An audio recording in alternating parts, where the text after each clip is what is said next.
Ladies and gentlemen, welcome as we are live tonight. KRC presenting another race of the NASCAR 06 Total Team Control Nextel Cup Series season in our Do It for Dale series. Trying to get Dale Earnhardt Jr. his first career NASCAR Nextel Cup Series championship. In the year 2005, we are 2 races into the season, and currently Dale Jr. did get a win in the last race on fuel mileage at the California Speedway. A rough finish in the Daytona 500 of 27th, though, puts him just barely inside the cutoff line coming into this race here tonight at Old Las Vegas Motor Speedway. Currently 10th on the standings coming into this race. Again, the top 10 at the end of the regular season make the chase. So that is what we are looking for the next 24 races. Like and subscribe for more daily NASCAR content as we get ready for tonight's race. And this is going to be an interesting one because I'm not going to practice, not going to qualify. And for those of you that have watched the gameplay on this game, whether it has been the Truck, the Busch, or the Cup Series, it is very, very hard. This is a very difficult NASCAR game. And I've had a lot of fun with it, but we have new challenges today. I figured we're coming off a win. Let's make it more difficult on ourselves. And let's try to win this from the back without any practice or qualifying. Lawnmower Billy Kramer, Dark Crypto, welcome to the stream. I'm doing great today. Celebrating the win last night for Ryan Blaney winning the All-Star race. That was my guy. Got the job done under rare circumstances at the end of the race. He still got the job done, so I'm proud about that. But it's all about tonight. Let's see if we can get Dale Earnhardt Jr. his second victory of the young season. Jackson Thomas, welcome to the stream as well.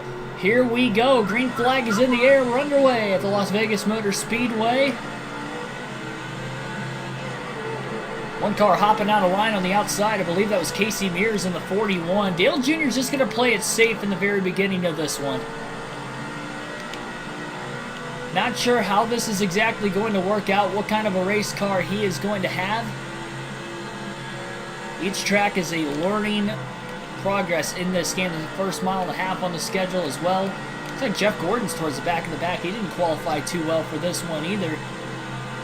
The lap 1 in the books. Matt Kenseth will lead the opening lap at the front of the field in the 17 car for Roush Fenway Racing. Greg Biffle coming in as the points leader, winning the Daytona 500, finishing second at the California Speedway. Chastain did almost flip yesterday. The exit of the corner. A lot of 2 and 3 wide racing at the back of the pack right now. Earnhardt just being patient, waiting for everything to kind of single out before he makes his moves. Still 3 by 3 on the front stretch right in front of him. Okay, maybe Earnhardt's going to be a little bit more aggressive, going all the way down to the apron through the tri-oval this time. Big dive. He's going to be 3 wide on the bottom into turn 1. Trying to hold his mark. Down on the inside, still on the apron through 1 and 2. No longer 3 wide, but he is side by side on the backstretch. He could stick with Jeff Gordon. That would probably be the big game plan for Earnhardt early on. Contact with the 147 car off the exit of turn 4.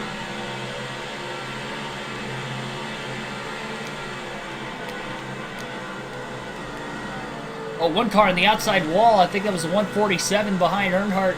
They're 4 wide back there off the exit of turn 2. And they're going to make it.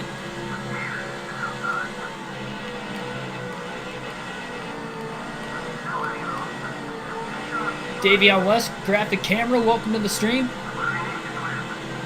Yeah, thanks for tuning in. I remember you from last night.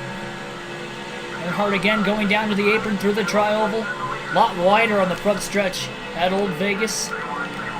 Apron still there at New Vegas, but not like it was here. Made for a very flat entry into turn 1. Still gets to the inside of Kyle Petty off the exit of turn 2, though. Jeff Burton chops down right in front of Dale Jr. Jason Leffler in front of Burton in the 31. Earnhardt's being very aggressive early on, taking the shortcut. He's going to wear the tires out a little bit more doing that. Look at Jeff Burton squeezing into that tight hole between Earnhardt and Leffler into turn 1.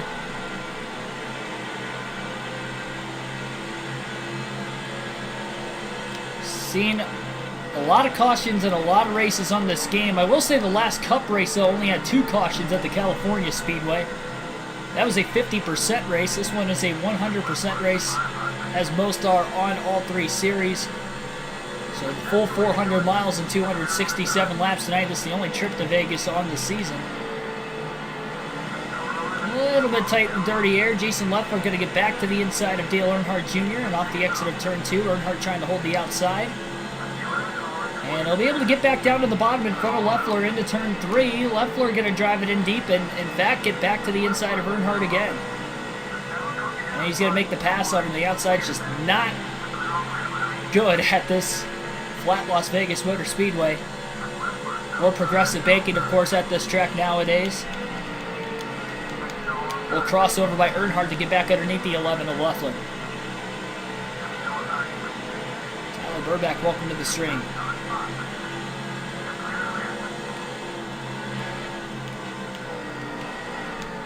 Ooh, not a lot of room there in 3 and 4. Jeff Burton squeezes the 8 of Dale Jr.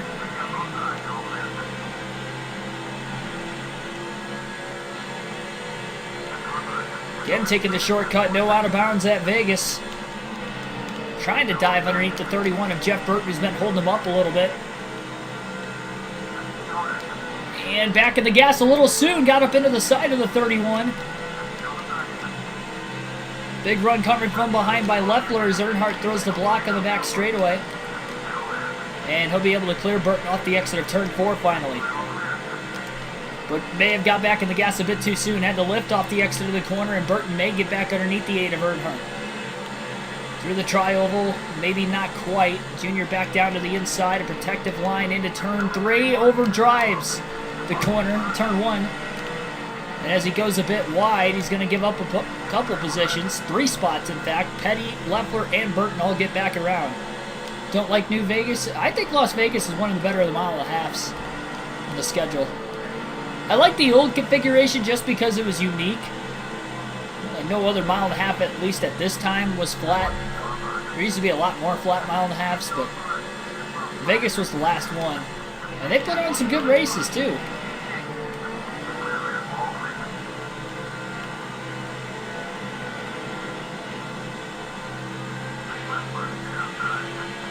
Be patient tonight. Yep, that is definitely the game plan. No clue how this car is going to act on the long run. Again, I did not practice or qualify for this race. And obviously this is a new track on this game. I have not raced at in any series yet. Just to the inside of Shane Meal. Meal not giving Earnhardt a lot of room, a bit of contact again. Meal looks to the inside, was not fazed by Earnhardt whatsoever, and may get underneath the 31 of Jeff Burton. Earnhardt tight in the dirty air. Gets a bit of an undercut in the middle of the corner. Keeps Leffler behind him. Big dive down to the apron as he gets to the inside of the 31 car of Jeff Burton again.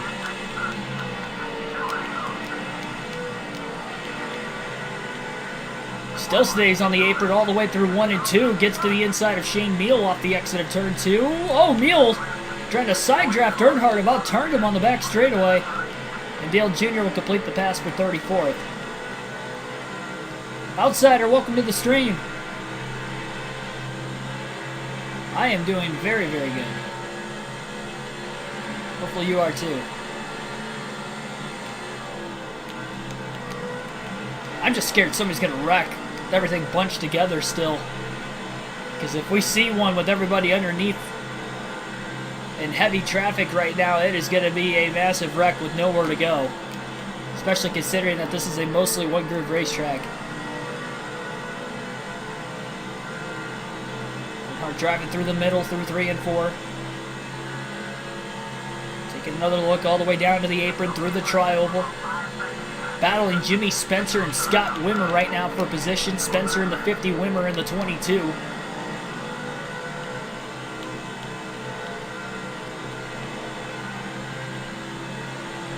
Earnhardt right in line behind Spencer. Backs out of the gas. Trying to keep it off the 50.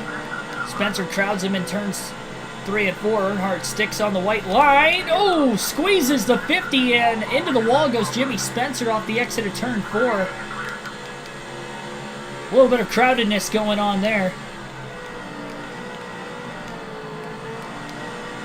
Spencer was squeezing Earnhardt. Earnhardt still tried to carry more speed through the center of the corner despite having nearly all 4 tires down below the apron. And as soon as he got back in the gas, obviously he shoved up the racetrack, and because Spencer was there, there was a bit of contact. I think 2 major. Junior to the inside of Ken Schrader in the 49 car now. Big dive into turn 1 for Earnhardt. Up the track he goes. And Schrader's going to be able to hold on. Thanks Stenhouse for saving the race. Yeah, Stenhouse was in the wall 3 times last night. He got in an accident which brought out the second to last caution. Or sorry, not the second to last caution, but he got into the wall with like 11, 12 to go or something. We stayed green. Then he got in the wall again. Caution came out. And he also got in the wall like back at stage 2, I think it was, because he ended up going like 2 laps down. The first time he got in the wall, he had a tire go down the middle of the corner, so that wasn't really his fault. But the other 2 looked to be the case. Just overdrove the car a little bit.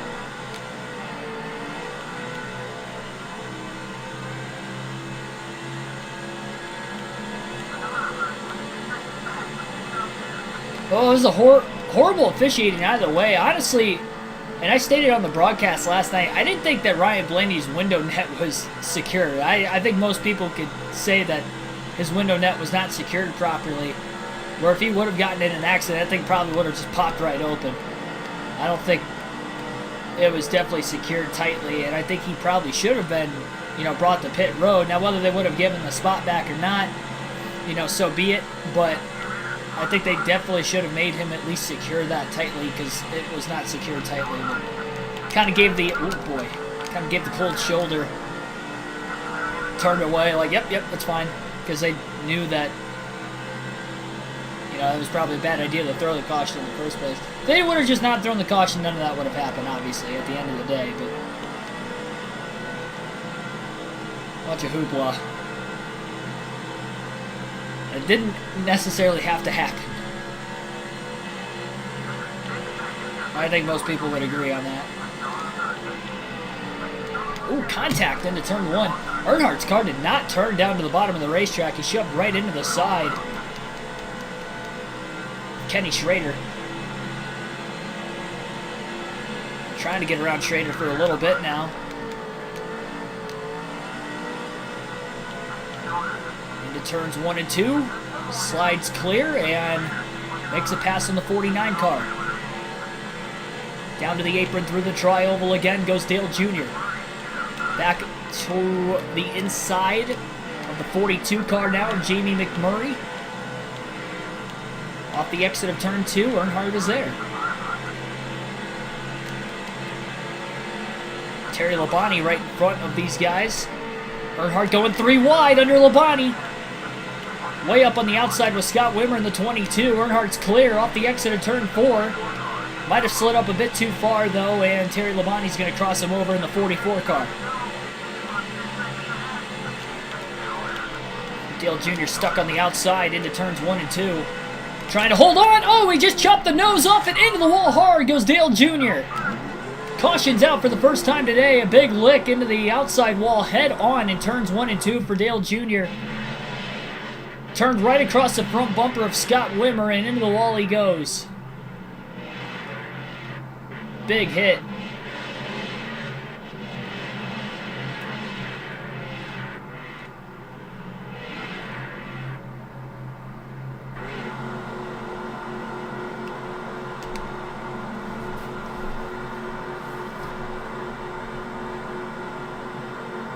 Looks like most of the field is going to hit pit road this time. Following the first caution of the race today. Damage definitely going to make for a slow stop for the 8 of Earnhardt. Got put in a bad way on the outside, and yeah, lucky not the DNF, that's for sure. That was a big hit. head on. Luckily, there's safer barrier in this game.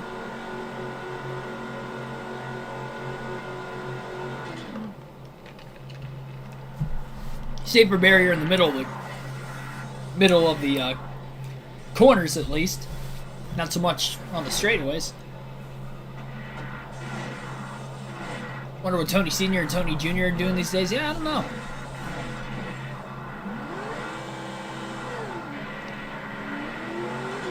Well, first pit stops of the race will take place under the first caution of the race. And I'd be surprised if Earnhardt lost some spots out of that. Luckily, nobody else was involved. Actually, quick stop for the 8 team. He's going to come out in 23rd. Green flag back in the air. A couple cars going wide on the restart. Problem is Dale Jr.'s got a lot of damage to the front of his race car right now. That's going to be costly. 3 wide in front of him in turns 1 and 2.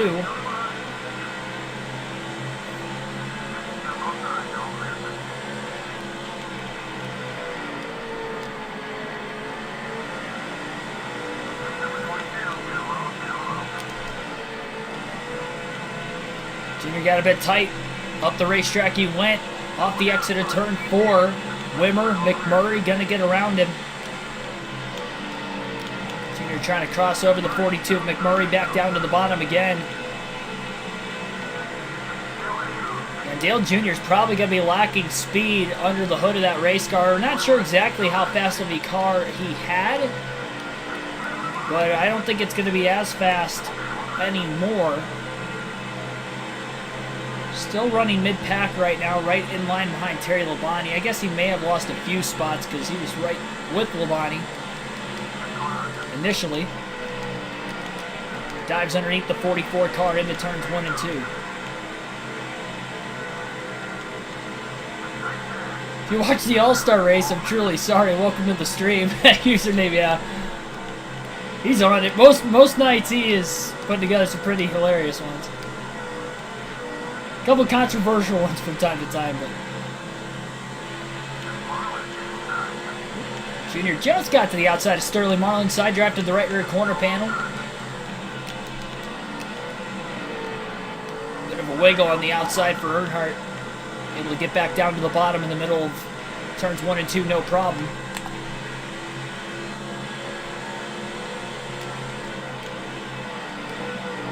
Marlin now to the inside of Shane Meal, who had a pretty fast pit stop. I accidentally clicked on R3 and my rearview mirror went away. I got it back up now.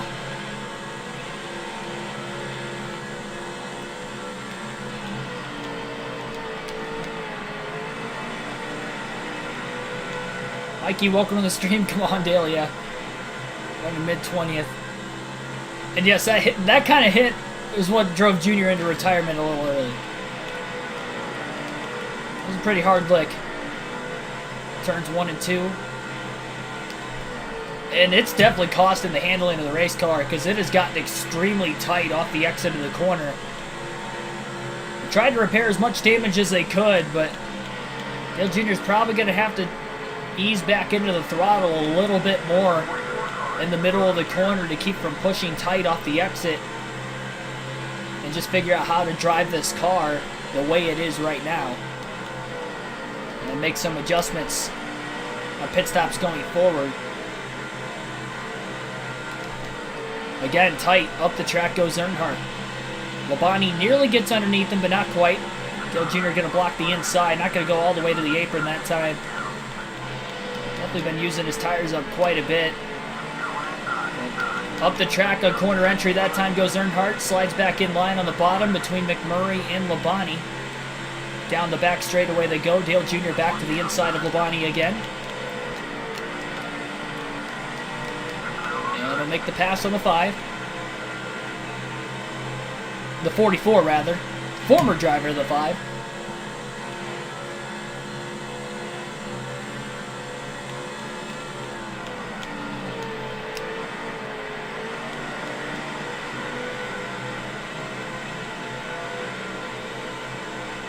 All-Star race at Vegas would be interesting. Vegas is a good mile and a half. I'd be alright with that. It's an SMI track, so if they have to keep it at an SMI track, that could work.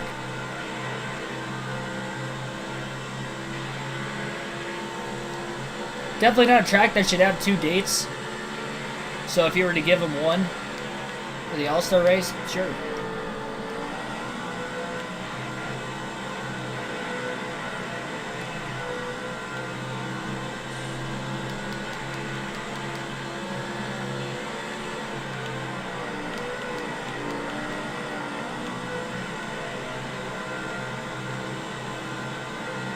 Ratings for the All-Star race put at Daytona.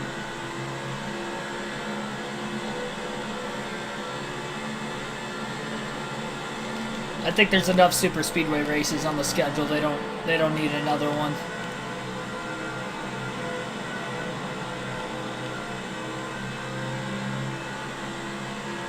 How about a dirt all-star race? I've been on board with that. I made a video after the dirt Bristol race what they could do for dirt racing going forward in NASCAR, and I said run on the Charlotte dirt track for all-star race weekend and have the all-star race there. Temporary seating. I'm sure you can get 30,000 to 40,000 seats at that place. And it's in Charlotte, too.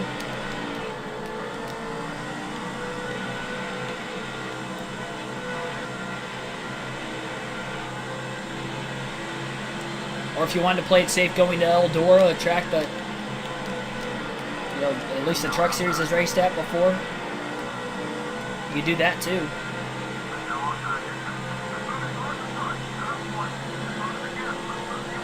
Dale Jr. inside the top 20 for the first time today as he gets around Shane Neal and out to the inside of the 10 car of Scott Riggs into turns 1 and 2. And Jr. will complete the pass there as well. Greg Biffle is out in front right now at Las Vegas. He's on a big hot streak to start the season right now and is looking like the very, very early season championship contender. Winning the Daytona 500, finishing runner-up at California in the second race, and here at Vegas, leading laps early as well.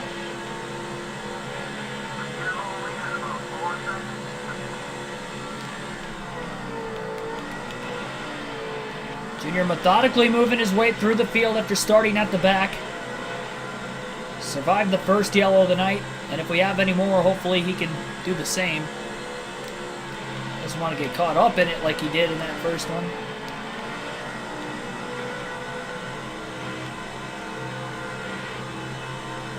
Prelude to the Dream, yeah, it was cool. The only thing that stunk about it is that it was on pay-per-view.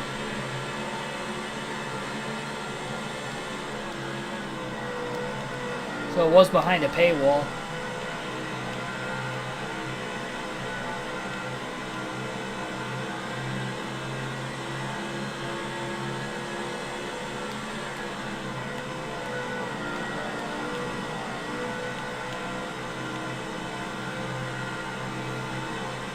Tony Stewart would be all for that, I'm sure he would. Getting a cup date at Vegas, or at Eldora.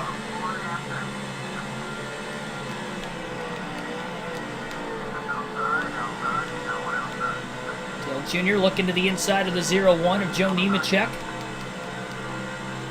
Bit of contact between the two of them. Jr. holds to the bottom.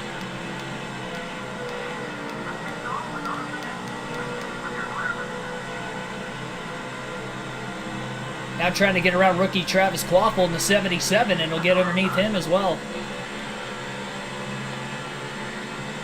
Does seem like Earnhardt's getting off the exit of turn 4 pretty well when he does. He carries quite a bit of speed through the tri-oval, whether or not he goes to the apron. And a nice pass on the 77 of Quaffle through turns 1 and 2 that time.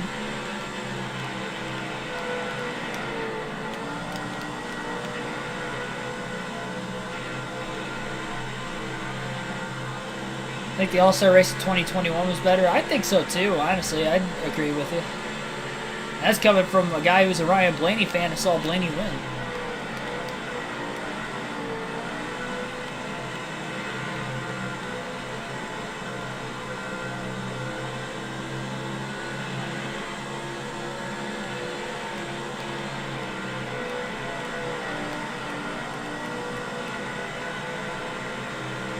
Mark DeMars, welcome to the stream.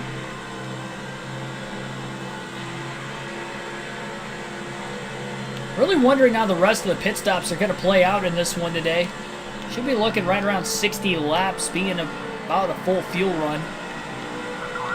These guys pitted just prior to lap 30 during our first caution of the race.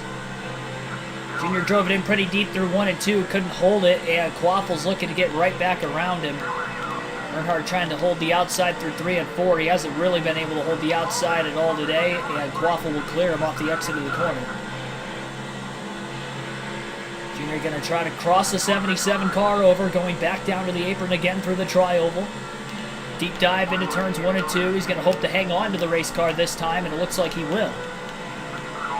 Can he stay to the inside of Quaffel off the exit of turn 2? Yes, he does, and down the backstretch, running 2 by 2.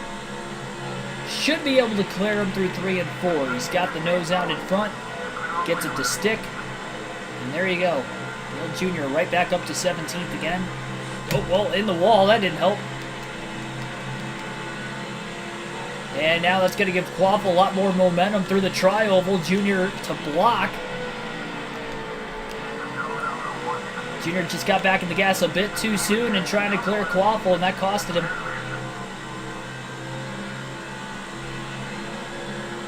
Junior squeezing in between the 0-1 and the 77.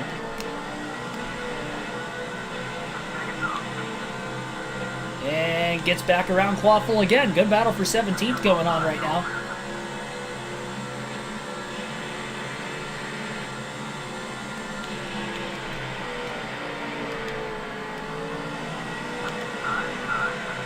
Earnhardt cannot keep that car at the bottom of the racetrack right now.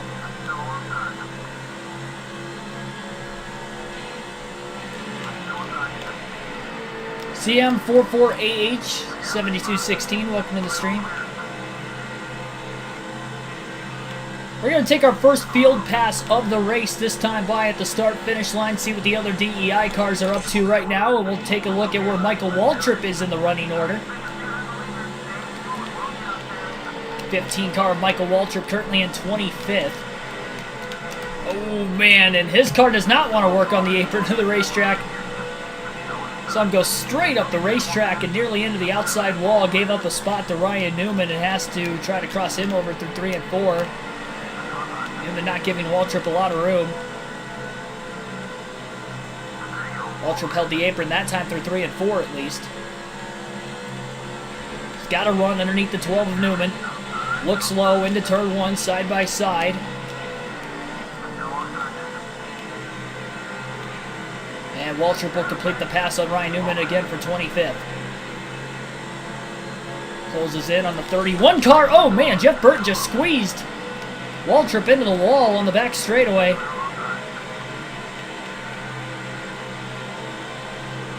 Waltrip still powers past Burton. Going to get around Shane Meal as well, and quickly to the inside of Jamie McMurray in the 42. The track goes Waltrip. Clears McMurray. Shane Meal looks low over the 42 car now. Waltrip with a run on the backstretch. Gets to the inside of Harvick and Marlin. 3 wide for position into turn 3. And Waltrip will come out with 20th place. All clear off the exit of turn 4 of both Harvick and Marlin.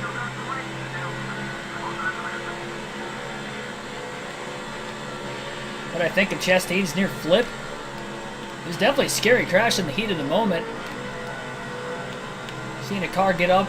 Very lucky to come back down on all 4 like he did. Also, Chase Elliott took a big hit in there too. People talk about Chastain nearly flipping, but Chase Elliott probably took the hardest hit of anybody in that wreck.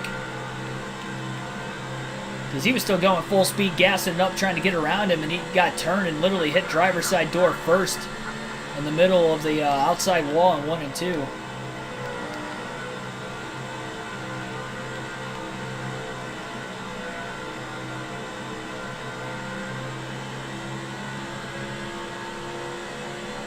See what Mark Truex Jr. is up to in the 1 car right now for DEI.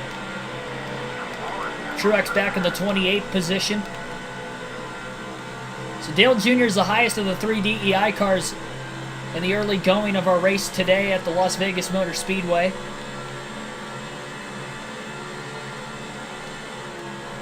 Our goal is going to be 50 likes on the stream tonight. We're up to 14 right now. So be sure to hit that like button, subscribe for more daily NASCAR content. Sucks how Larson DNF'd so quickly. Yeah, he was in second. He definitely would have had a shot to go for back-to-back All-Star race wins.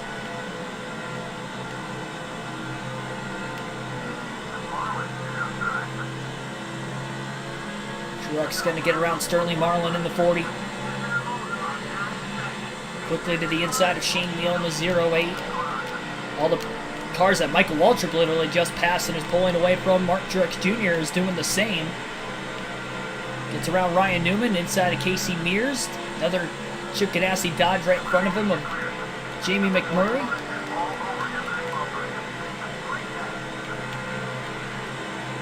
One car is blowing up and is on pit road. I couldn't tell who it was, but we continue to stay green at Las Vegas. They were able to get onto pit road unscathed.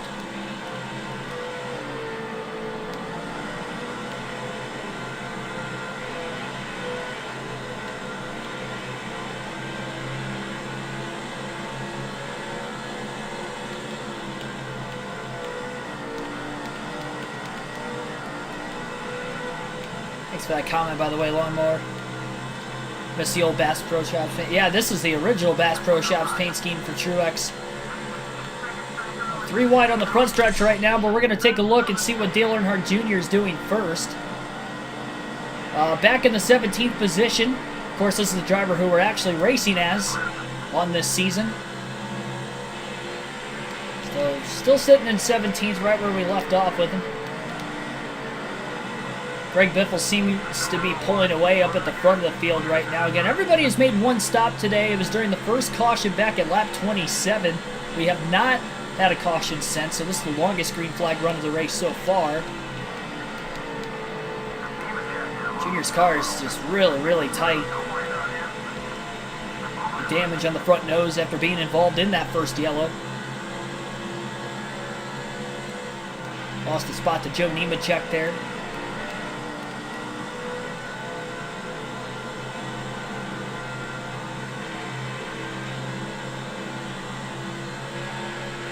Alternate through the different camera angles for the first time in the race today. Junior sits behind Nemechek into turns 1 and 2. Junior up on the outside, just trying to hold the exit of turn 2. One car gets to the inside of him. Oh man, in the wall. I didn't realize I was that close to the wall on the outside. That's going to mess up turn 3 and easily allow for Travis Kvapil to pull clear.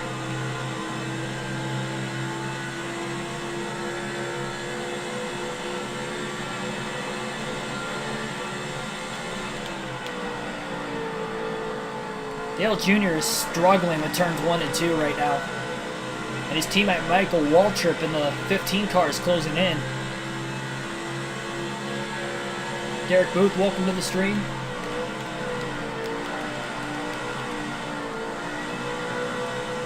Seafoot Racing, welcome to the stream.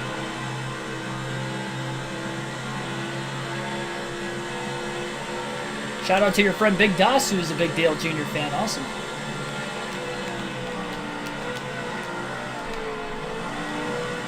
A lot better through 1 and 2 that time for Earnhardt. Gonna have to figure something out. Obviously, he's going to be in traffic most of the day, considering there's no practice or qualifying. So with the car being tight, when he gets tucked in line right behind another car, it's just something he's really going to have to deal with, and has been dealing with so far. Gets to the inside of the 77 car. Oh, Travis Kvapil, bit of contact in the tri-oval. That's going to knock the 77 car out of the way and allow for Dale Jr. to make the pass for 18th once again. He's been battling Kvapil back and forth for about the last 10 to 15 laps. Can't seem to pull away from him every time he gets in front of him, and seems to make a mistake as soon as he gets in front of him, allowing Kvapil to get right back around him again. Earnhardt went way low down to the bottom and onto the apron through 3 and 4 that time around. Just past halfway on fuel right now. That last lap is when Dale Jr. hit halfway on fuel.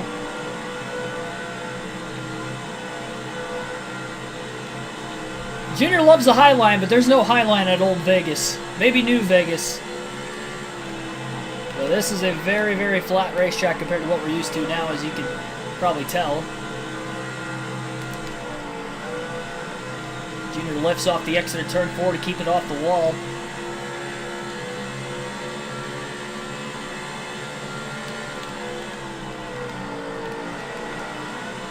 A lot better getting into 1 and 2 that time. Carries a lot of speed through the middle of the corner down to the apron. He's got a big run down the backstretch. They were going... Oh, I thought they were 3 wide up ahead for a second. I guess they were really side by side. I believe this is the 21 car of Ricky Rudd right in front of Dale Jr. right now for the Wood brothers. Joe Nemechek obviously in front of him. Big block by Rudd. Earnhardt's going to try to sweep the corner entry through 1 and 2. Did a pretty good job.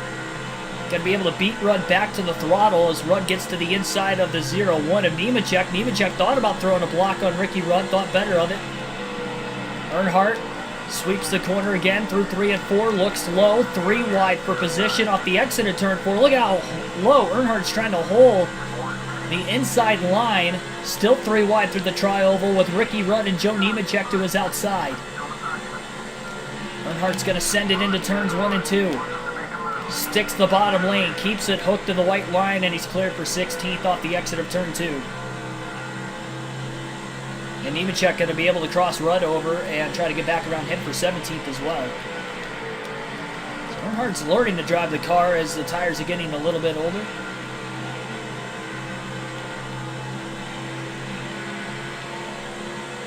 R6, welcome to the stream. I see you in the chat also.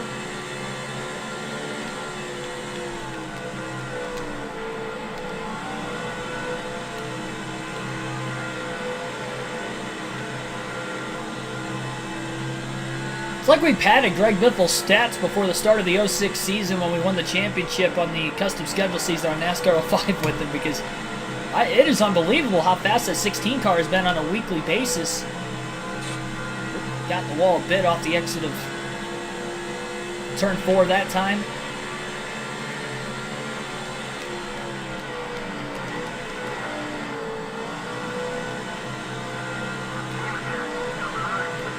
Nemechek may get to the inside of Earnhardt off turn 2.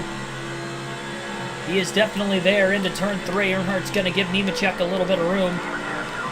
Side by side for position right now.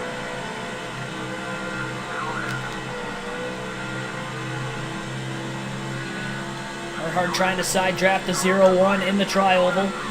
Nemechek is clear. Has the spot.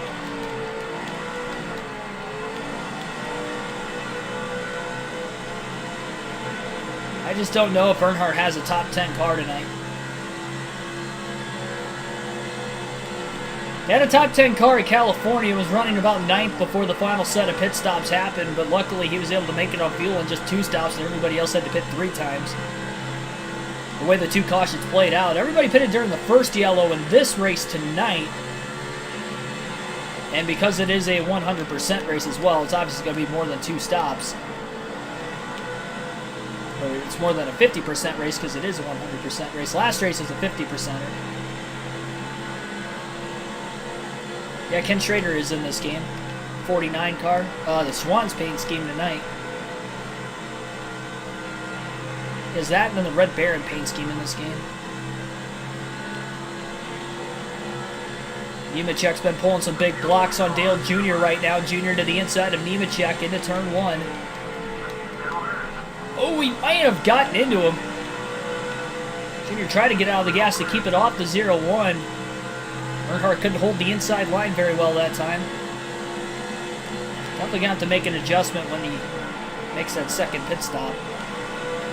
Just gets tighter and tighter and tighter as the run goes on. If he can get track position and get clean air, I don't think it would be this bad, but I don't think he's fast enough either to be able to get himself up there, and strategy can only do so much.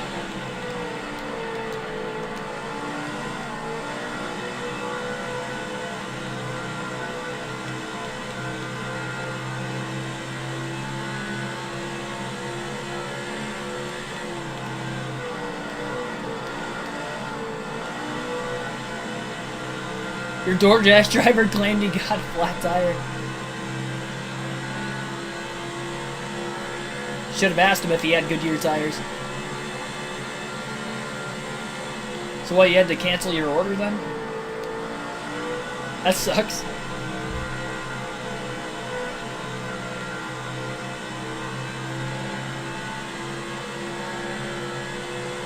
Thought he used to drive the 21. Not during this game. He might have driven for the Wood Brothers at one point in time. Not the 2005 season, at least.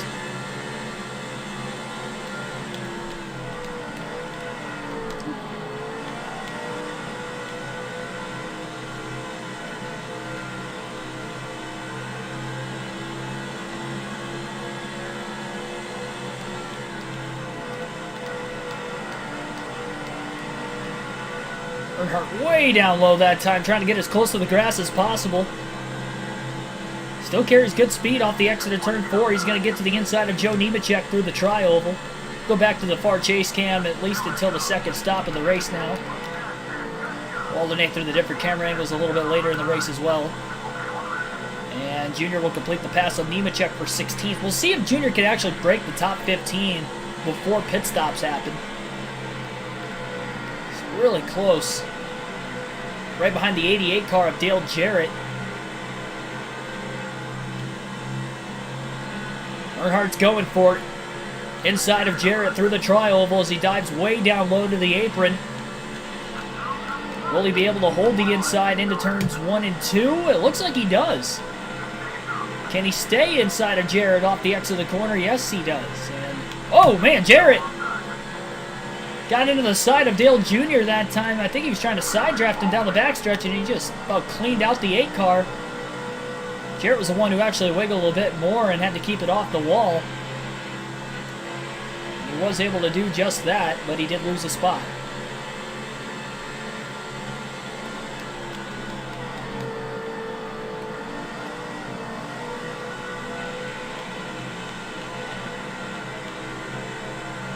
You gotta get food somewhere else, man. That would suck.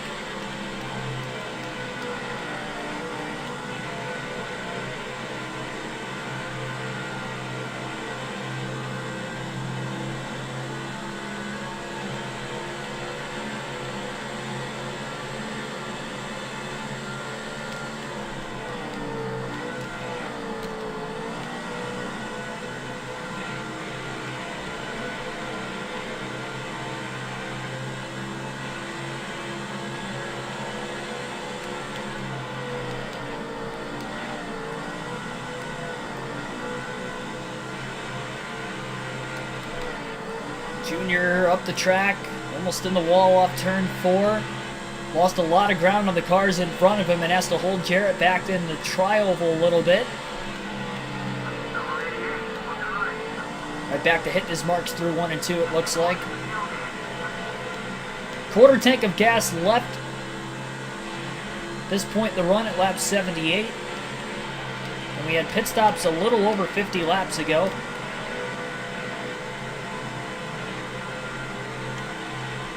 Yeah, he did get to drive the UPS truck as Dale Jarrett in this game.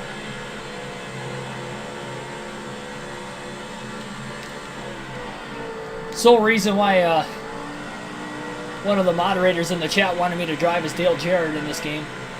But he didn't win the fan vote. He made it to the second round of the fan vote, but he couldn't get to the final round.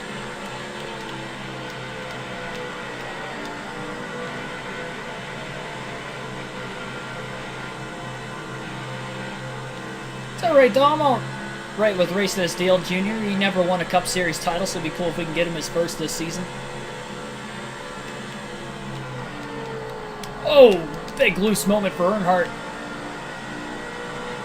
Way too much speed on entering the 1, but instead of shoving up the track that time, he dove it off so low on the apron so early that he actually got loose.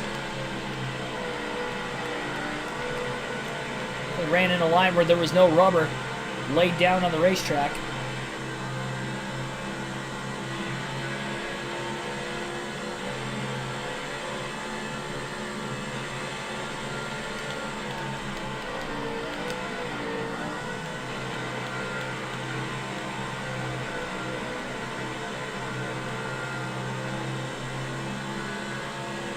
was like twisted metal with the UPS truck.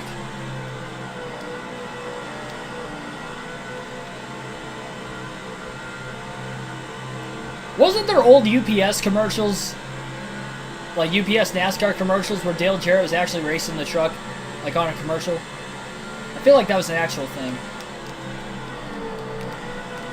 I don't know if that's what inspired EA Sports to have that in the game, or if that was because it was in the EA Sports games. Like, that was a great opportunity for UPS to say, hey, let's just actually do a commercial of that.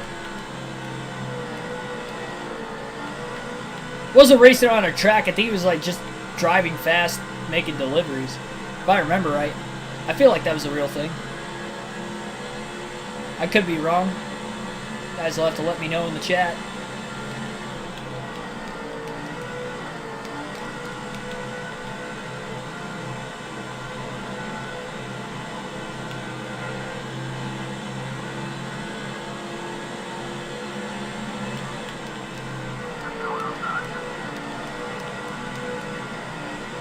Jr. held the bottom lane pretty good through 3 and 4 that time. Gets around the 0 car of Mike Bliss. Drives to the inside of Kurt Busch in the 97. Mark Martin's on the outside in the 6 car. They're going to be 3 wide into turns 1 and 2. Nearly contact between Earnhardt and Martin, and Jr. shoved right up the track, right in front of Kurt Busch. It was very fortunate he had the 97 car cleared when he moved up, so he could have very easily turned himself into the outside wall. Through 3 and 4, back down to the bottom. Oh, Kurt Busch trying to pit, nearly cleaned out the 8 of Dale Jr. No clue there was going to be drivers trying to pit there, but drivers were trying to pit, and Jr. barely gets by.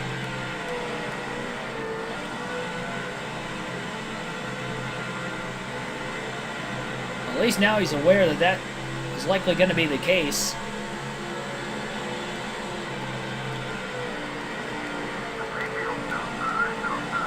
Mayfield in the 19 up high. Mayfield might have checked up a bit off the exit of turn 4. Jr. gets to the outside of him. Martin Truex Jr. is on pit road right now. One of the first, in fact, the first DEI car to pit. Earnhardt up the track. Couldn't hold the outside of corner entry into turn 1 that time.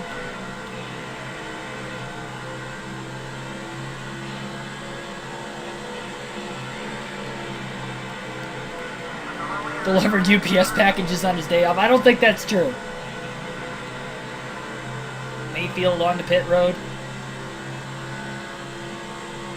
Now would be the perfect time for a caution to come out for Dale Jr.'s sake. And for anybody who is still on the racetrack right now, trying to go as far as they can on fuel.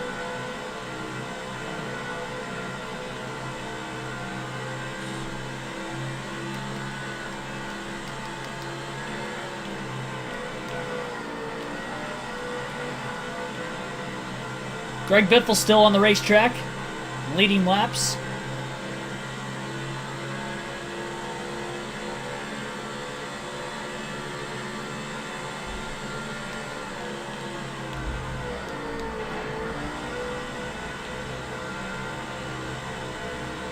Definitely feel how much better the car is driving in clean air right now versus in heavy traffic where Jr. was in pretty much the entire time.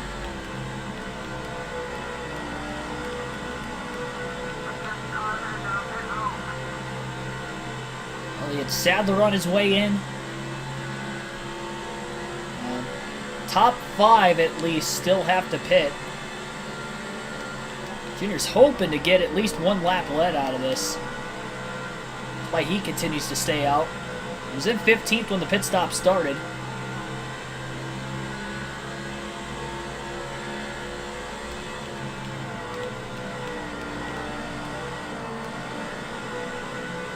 Jeff Gordon on his way in, so is Matt Kenseth in the 17. Greg Biffle's in.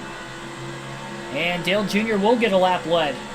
5 bonus points for Dale Jr., leading his first lap of the race today at Las Vegas. He has now led laps in each of the first 3 races this season.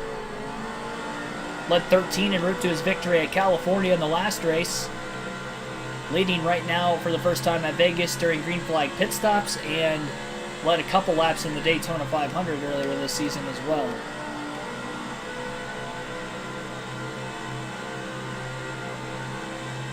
Staying out, really trying to push this fuel tank as far as he can right now. And I don't think you can blame him. You never know if we get a caution. He can't be the caution, though. That's the problem.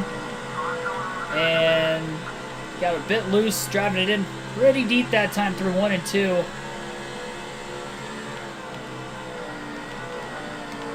Dale Jr. going to stay out one more lap. He's going to pit at lap 92. So the plan will be to pit at lap 92 for Dale Jr.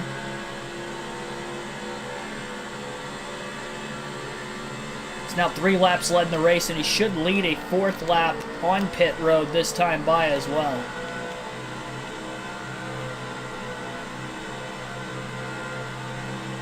Didn't see anybody else taking the excess road, so Dale Jr. is not going to take the excess road this time, so maybe an awkward angle trying to get to the pits.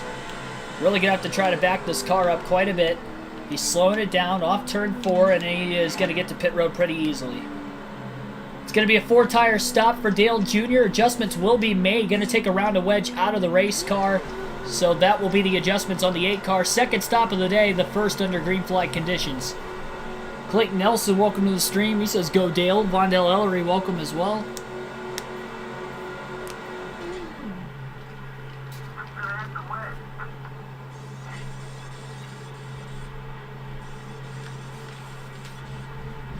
Again, second pit stop of the night. Buff out the damages from that first and only caution we've had so far today as well. In the front bumper of the 8 car of Dale Jr. Definitely going to use the excess pavement trying to get up to speed.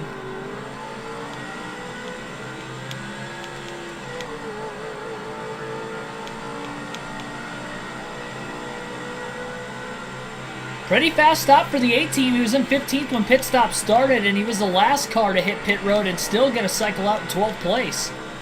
So Dale Jr.'s crew going to gain 3 spots on pit road during green flag stops, and we'll see how fast the car is now following the adjustment changes. Now he's about 7 seconds behind Greg Biffle. He did lose time to the Biff, pitting a few laps after him. He lost about 3 seconds. But he did gain some track position. Mike Bliss to the inside of the 8 car of Dale Jr. after Jr. goes wide through turns 1 and 2.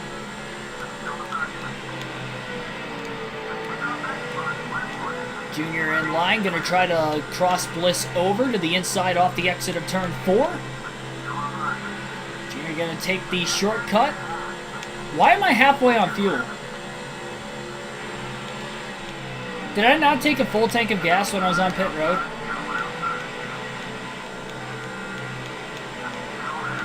I must not have taken a full tank of gas. Why wasn't it automatically set to a full tank?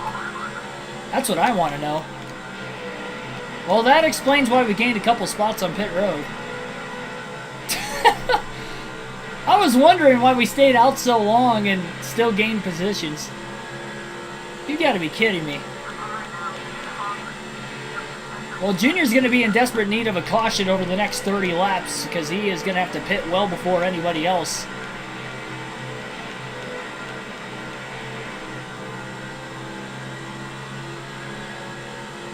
That stinks. I don't even know how I did that. I thought it just automatically... I guess it only gave me a half tank fuel.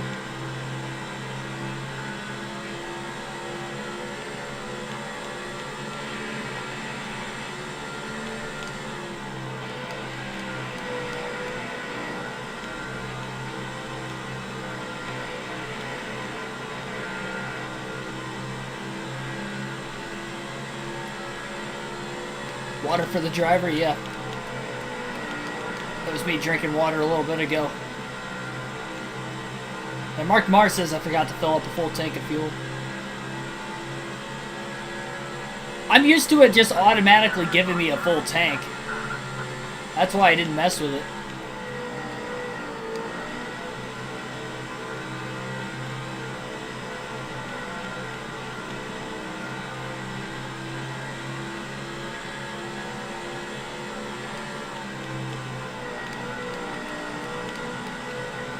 That's why Junior and Mikey switched crews. They did during this season, too, in 05.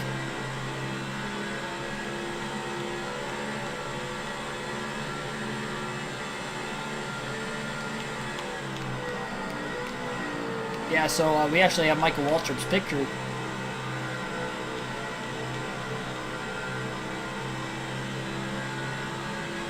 it's definitely not good for Dale Earnhardt Jr. We may have to make an extra stop in this race if we somehow go green all the way to the end. That's really going to be costly.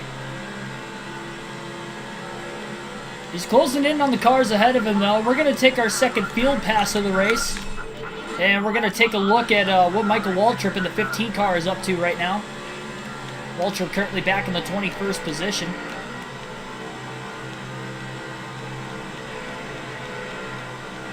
Try to get him inside the top 20 over the next couple laps, and then we'll take a look at what Martin Truex Jr. in the 1 car is doing right now.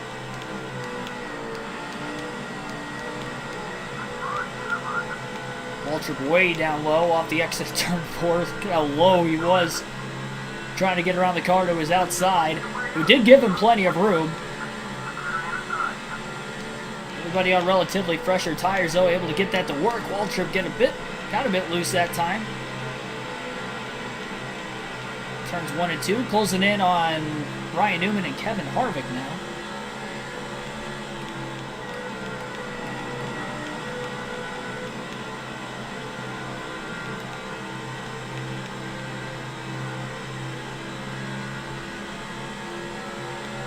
Ooh, Newman almost got into the side of the 15.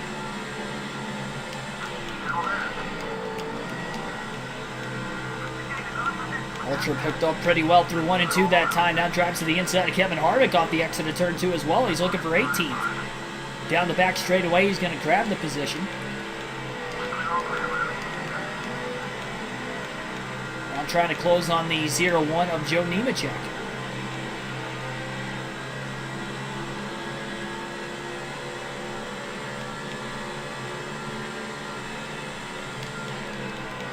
Waltrip trying to arc off 1 and 2 a little bit better. Really arced it off. Look at how low he got in the middle of the corner. That's called hitting your apex, ladies and gentlemen. A little slide drop from Waltrip to get around Joe Nemechek. About as perfect as he could have hit that corner, while driving it in as deep as he did. New leader on the racetrack for the first time today, Tony Stewart out in front.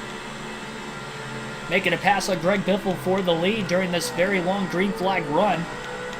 And our only caution was at lap 27, so we've gone almost 80 laps into this green flag run right now, which is why we just had green flag pit stops a little bit ago.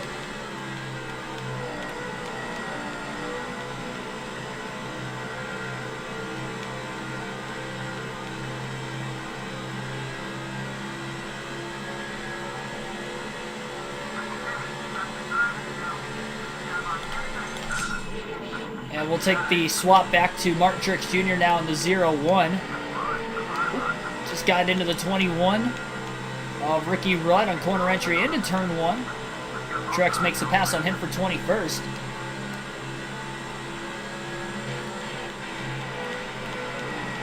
Well, definitely very spaced apart right now. Not as spaced apart as they have been all race following the green flag pit stops.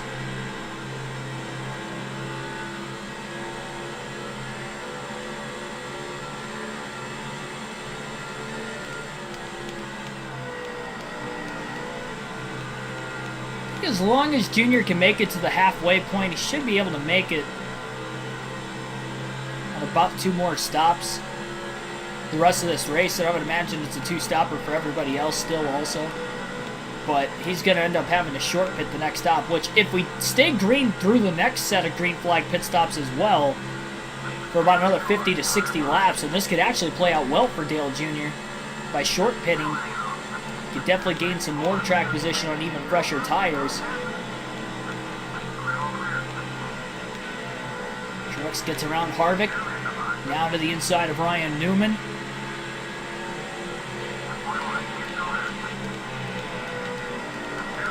And he should get around Joe Nemechek here pretty soon as well.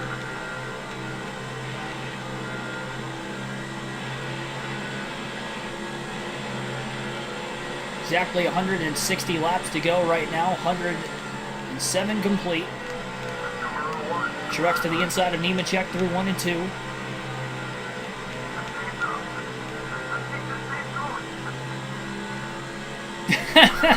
Is that an MWR joke? Is that a spin gate joke I see in the chat? Mikey would be willing to spin out. Team orders. Watch Waltrip spin out on his own, too. Giving us the caution. Martin Truex Jr. about to come up here and pass Michael Waltrip in the 15. Switch back to Dale Jr. after this lap's over. Truex going to have a shot to get around Waltrip into turn 3. He's going to drive it in pretty deep on the bottom. Waltrip going to give quite a bit of room to Truex down low. Truex on the apron, giving himself even extra room, and he has cleared Waltrip on the front stretch. Pass was for 17th for Martin Truex Jr. And we'll take that field pass right back up to Dale Jr., who has now cracked the top 10. For the first time on speed tonight, Mark Martin in the 6 car going to get underneath them off the exit of turn 2, and Jr. is going to be stuck on the outside into turn 3. Bobby Labonte going to go a bit wide in the 18 car.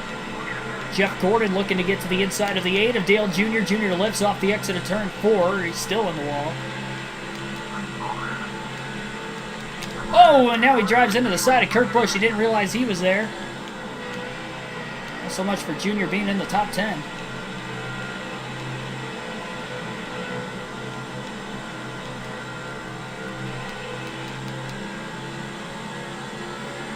Right back to 14, just like that.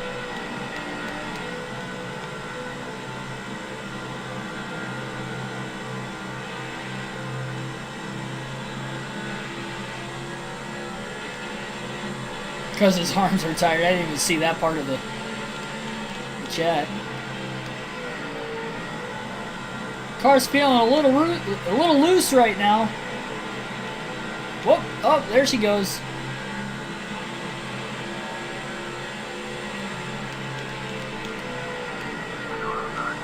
Deep dive into 3 and 4 for Earnhardt. Oh, he clipped the grass and got into Busch.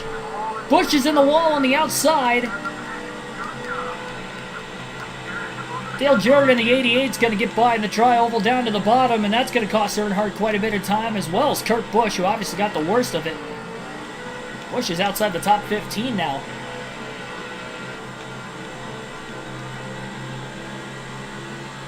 Earnhardt's had that aggressive line on corner entry quite a bit today, and that's the first time he's actually clipped the grass, and it just knocked the car completely sideways.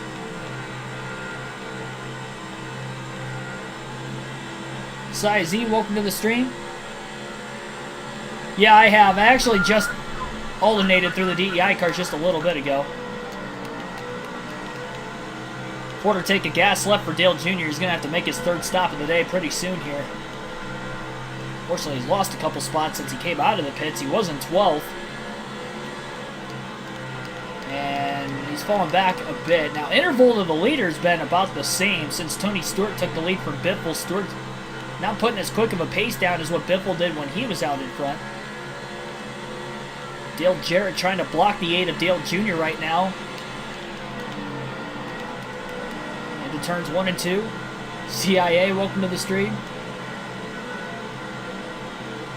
The second night in a row, the feds are in the chat.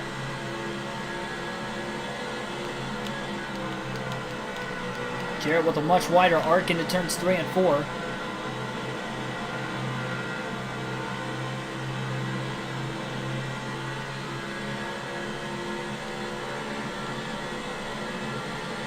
I don't think Earnhardt's going to be able to make it to the halfway mark on this fuel tank. That is not going to be good if this race goes caution-free to the end. Or if a caution comes out after he pits before everybody else makes their next stop.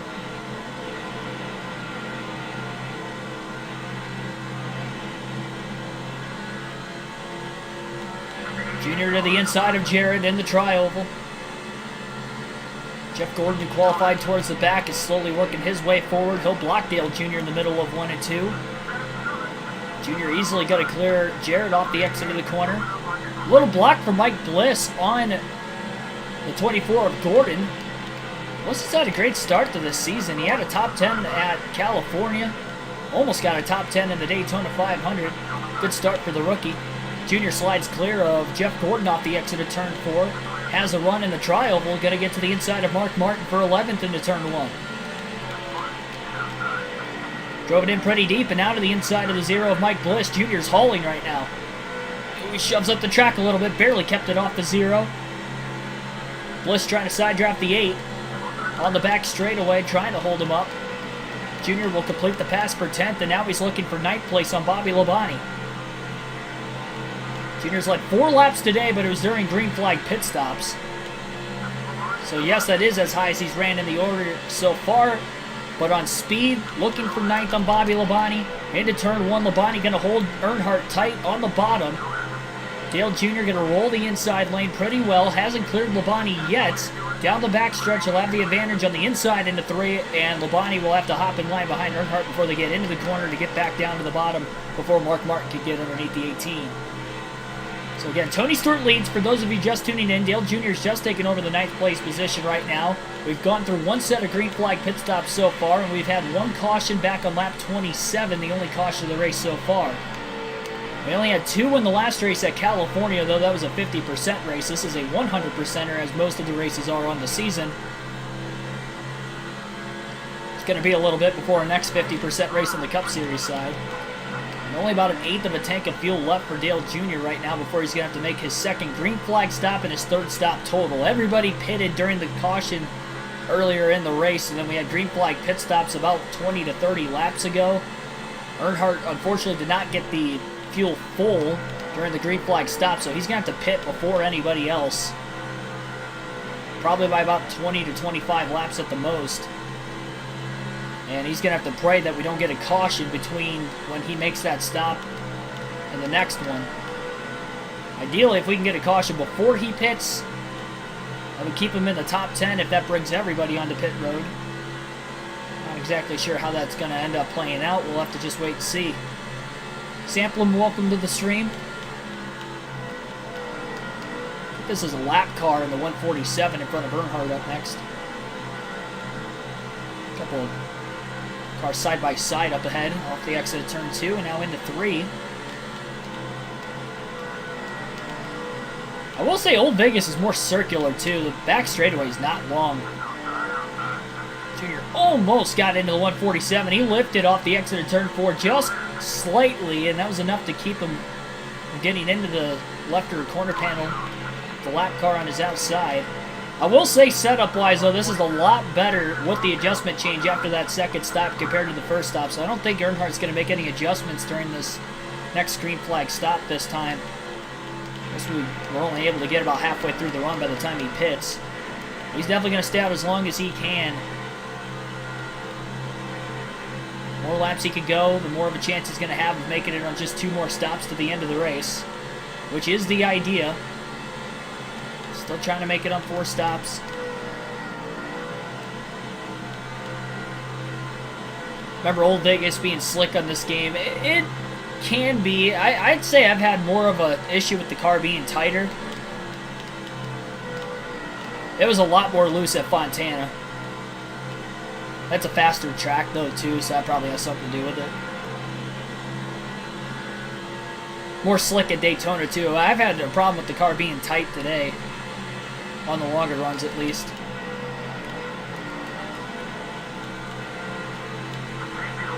Earnhardt on the inside of Jeremy Mayfield in the 19 car.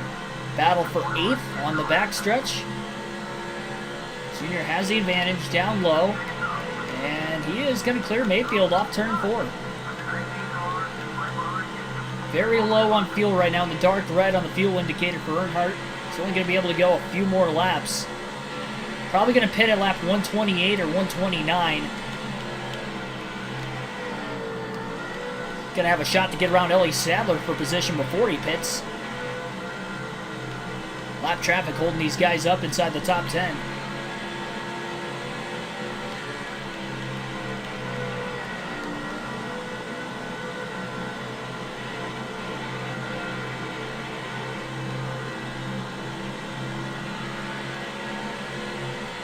What did I think of Blaney's situation last night? Well, I actually posted a video late last night after the race of the final 12 minutes of the live stream last night. well, not the exact final 12 minutes, but 12 minutes of the whole everything that was transpiring during the actual caution. You get my raw emotions and thoughts of that as a Ryan Blaney fan, too. On top of it. Man, 3 wide off the exit of turn 4 up ahead. And they're still going to be 3 wide into turn 1. We'll see if they make it.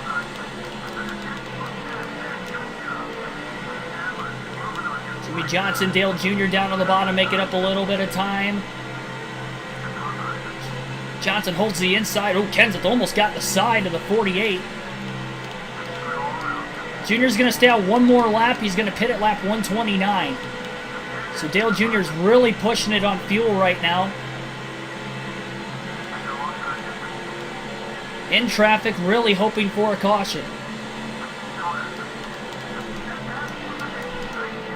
Up the track a little bit. Going to clear Kenseth for 6th. Carl Edwards in the 99. Going to chop Dale Jr. off the exit of 2. Jr. up in the wall. Back down to the bottom into turn 3. Earnhardt almost lost it. He was trying to get to the bottom and slow up so he can get to pit road. And finally is going to make his way in. A little harder than it needed to be there, but he's going to make sure the fuel tank is full this time. No adjustments, 4 tires of fuel from Dale Jr., his 3rd stop of the night. 2nd under green flag conditions. Not quite halfway yet, so we'll hold off on the trivia question. Patrick Chatterley, welcome to stream. Drop the air pressures, take some wenge out. Car looks tight. It is a little tight. If I drop the air pressure, it's actually going to give it a little bit more grip. As the air pressure builds up, the car will get a little bit looser, so I'm not going to make any adjustment changes here. The car was a lot tighter on the first 2 runs, but I made an adjustment after the 2nd stop. I actually like the handling of it right now. It does shove up the track if I miss my mark a little bit, but I don't want it to be too edgy because it is fast.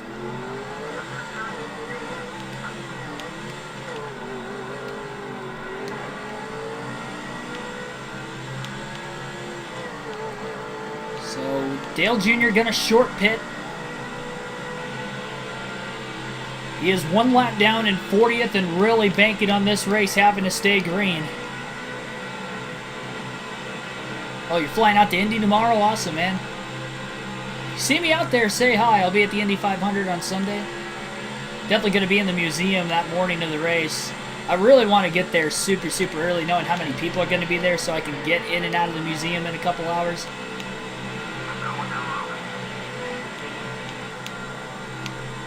Kevin Harvick flirting with that left rear corner panel. Dale Jr. through 1 and 2. Jr. going to get back down to the inside. Kurt Busch now underneath the 29 car.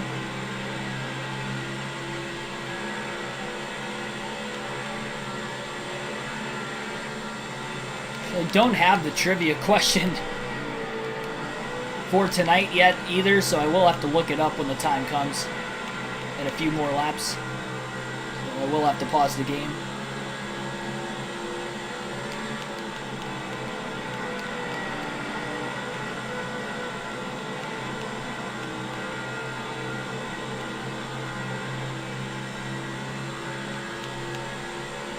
Oh, contact in the tri-oval between Joe Nemechek and Dale Jr. Jr. slides clear of Nemechek. Jr. on much fresher tires than everybody else in the field. About 25 to 30 lap fresher tires than everybody else right now. And Nemechek didn't realize how quick of a closing rate the 8 car had on him.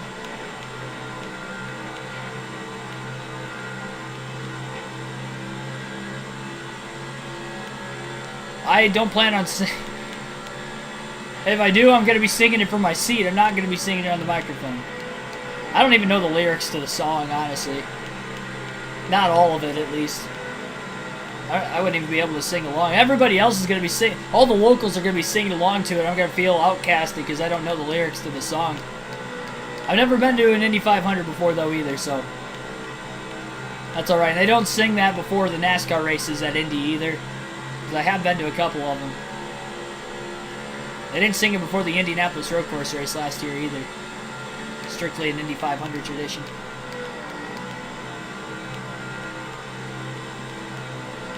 I do want to get some Indianapolis milk while I'm down there. Got to get that Indy 500 milk. I'm a big fan. I drink a lot of milk. Big dairy guy. Good for building muscle, you know. I got to get some milk.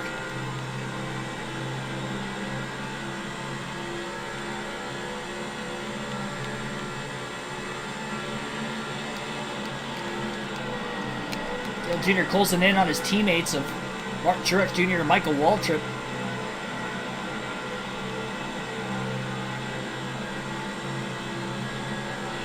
Lap car in the 147. In between the DEI cars right now. Dale Jr. hooking the apron, going to get around the 147. Gets to the inside of Mark Truex Jr. as well. Jr. on much fresher tires. Dale Jr. that is. And Dale now to the inside of Waltrip into turns 1 and 2 as well. Oh, he drove up into the side of his teammate. A little too deep into turns 1 and 2. Bit of contact there. Junior going to complete the pass. Penske's going to give the command. Awesome. I didn't know about that.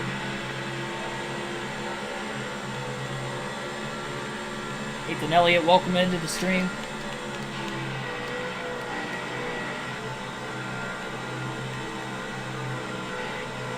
He was the one that made the comment about the milk in the chat. Another car blowing up on the inside of the racetrack. Looked like Terry Labonte in the 44 car has blown an engine. He's going to try to make it to pit road. Hopefully nobody runs him over and he can make it into the pits. It's going to be unfortunate if he gets ran over and we get a caution for it. He's still in the middle of 3 and 4 right now. And Labonte is in.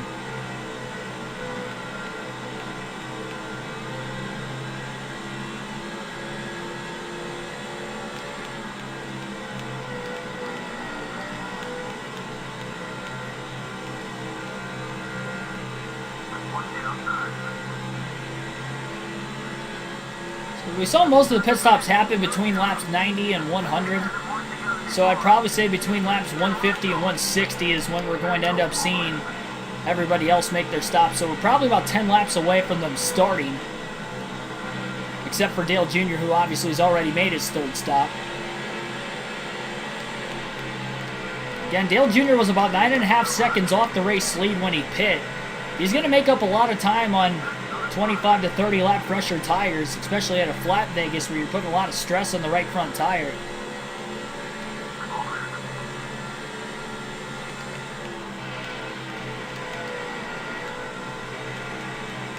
The idea is if he could cycle to the lead and then we get a caution, that would be huge for Dale Jr. He's only been as high as 9th in the running order on overall speed today.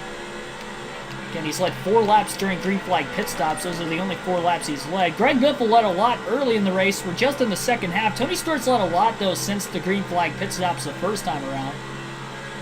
He's able to get to the lead shortly after everybody cycled through from Biffle. Stewart trying to get his first win of the young season. We'll see if we get 3 different winners in the first 3 Cup races. Biffle won the Daytona 500. Dale Jr. won a fuel mileage race at California, and now his first mile-and-a-half race of the season at Las Vegas. Tony Stewart's leading the way. Another mile-and-a-half race will be the next race on the schedule, a 500-miler at Atlanta. That will take place on Thursday night at 6 p.m. Eastern Standard Time on the channel. And we will be doing the full 100% race for our first Atlanta race of the season. So 500-mile, 325-lapper there.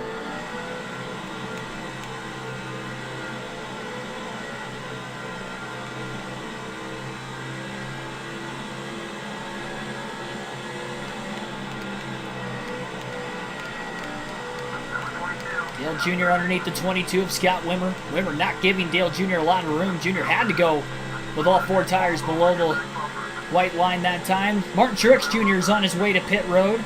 He was one of the first cars to pit the last time. There are a few other cars entering pit road right now as well.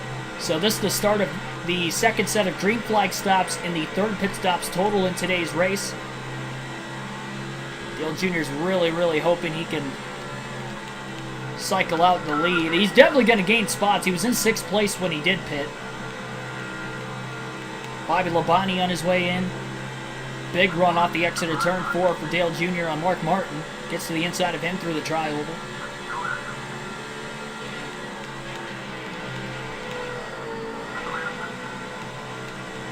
Slides clear of Martin in the middle of 1 and 2.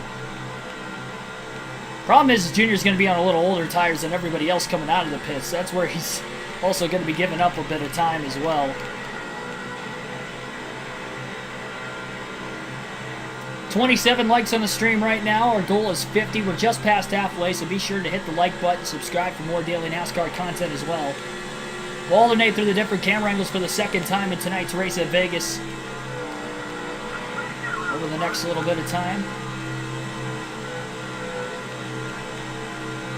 A little bit of clean air out in front of the 8 car. Michael Waltrip's on pit road for DEI, the last of the DEI cars to make his third stop.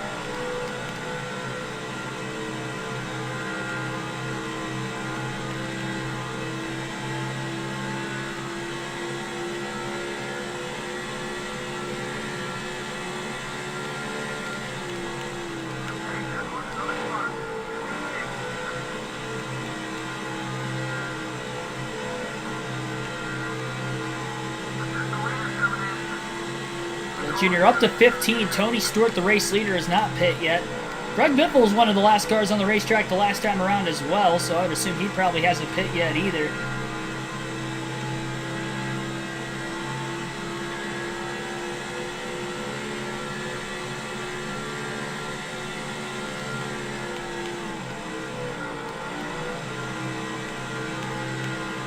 Scott Dixon on the pole for the race next weekend, that's right.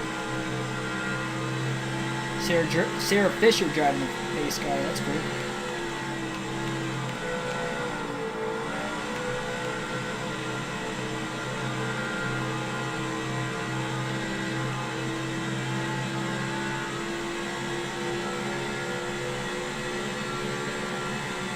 Dale Jr. at 14th. Make that 12th. Junior looks to the inside of Ken Schrader off the exit of 2. Schrader pulls down to the bottom with a little bit of a block on Dale Jr. Junior down to the inside lane through turns 3 and 4 on the apron. Still 3 wide off the exit of turn 4. It's a gutsy move by Earnhardt.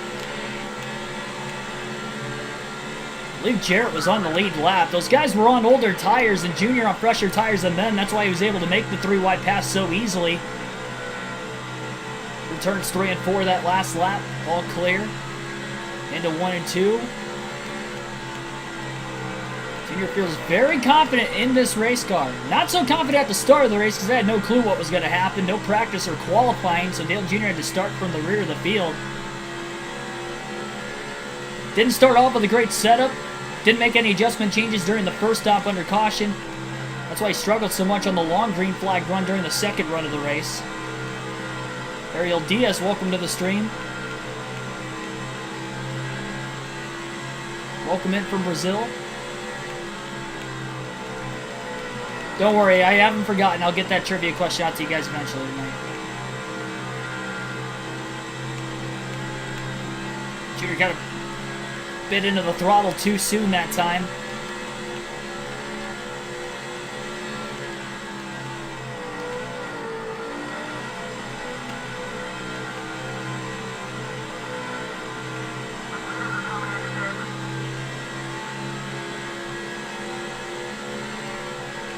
Junior up to 7th. Again, he was in 6th when the pit stop started. Tony Stewart's on pit road right now. He stayed out a really long time.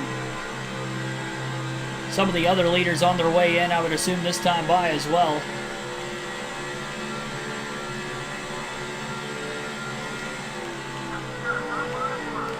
Dale Jr. up to 5th, so he's already made his way forward a little bit after pitting 25 to 30 laps before the rest of the leaders. Pitted at lap 129, so about 24 laps compared to some of these guys. That's how much earlier Dale Jr. pit. Tony Stewart's working his way off of pit road right now. He's on the excess road through turns 1 and 2. Dale Jr. is going to get closer to Tony Stewart. He's not going to be 9.5 to 10 seconds off the lead anymore, but not close enough. Still closing in on him a bit. Just less than 6 seconds off the lead. About 5.5 seconds back as Stewart's getting up to speed in the middle of 3 and 4 right now. So Dale Jr. up to third, though. I would imagine Greg Biffle's likely in second, and then Stewart would be the leader. But again, Junior's going to have to pit before everybody else again if we stay green. The only big thing for Dale Jr. is can he make it on one more stop? Everybody else is going to be able to make it on one more stop, but can he make it on one more? And I just don't think he's going to be able to because we still have over 100 laps to go.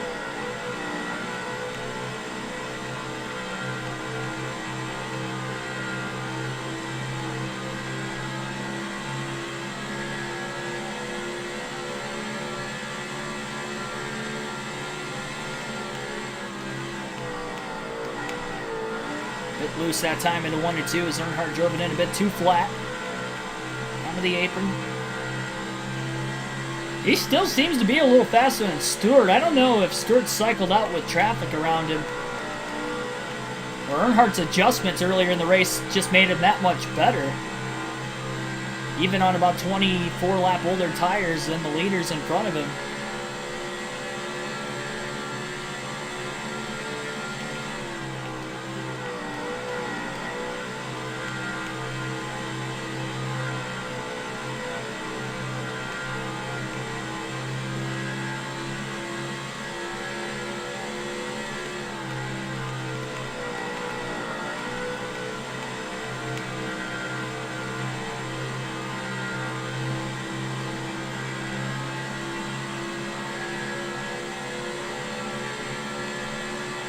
Junior's almost a tenth a second a lap quicker than Stewart. He does have clean air around him right now, which has definitely helped as well.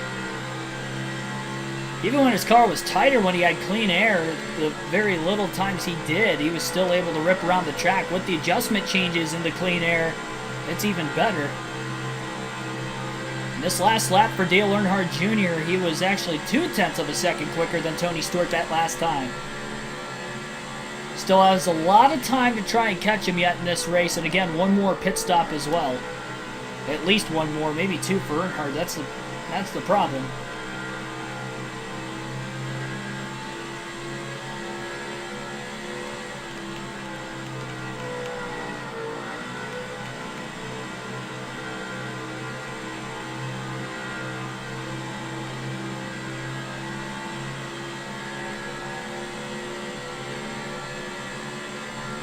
Another 10th quicker that last lap than Stewart. Reagan Fan 6, welcome to the stream.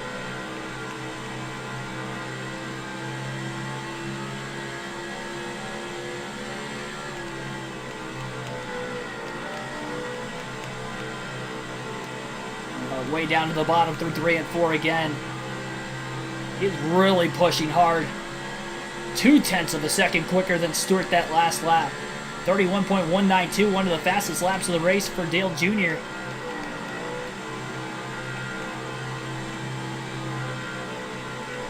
This car's really doing exactly what he wants it to do.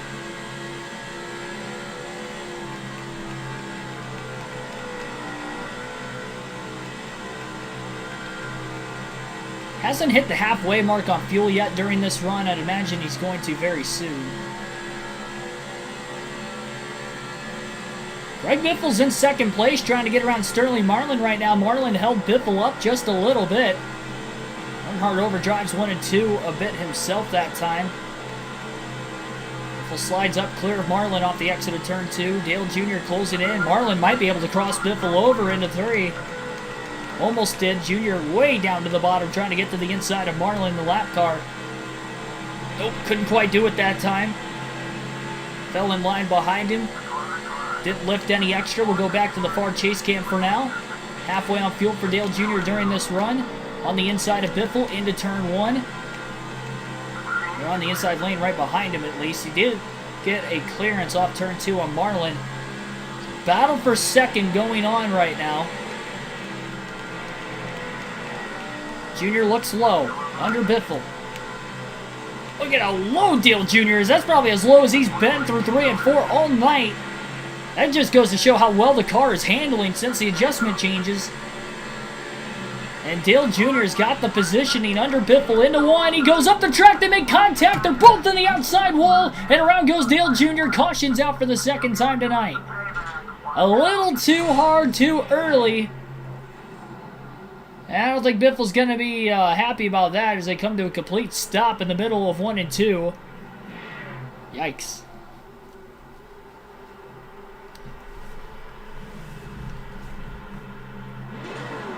Well, that just happened. And all the lap cars will be in the inside of the lead lap cars for the restart.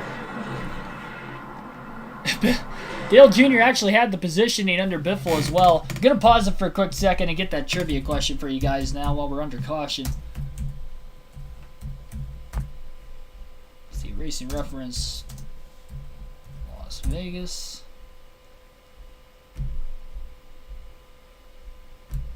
Oop.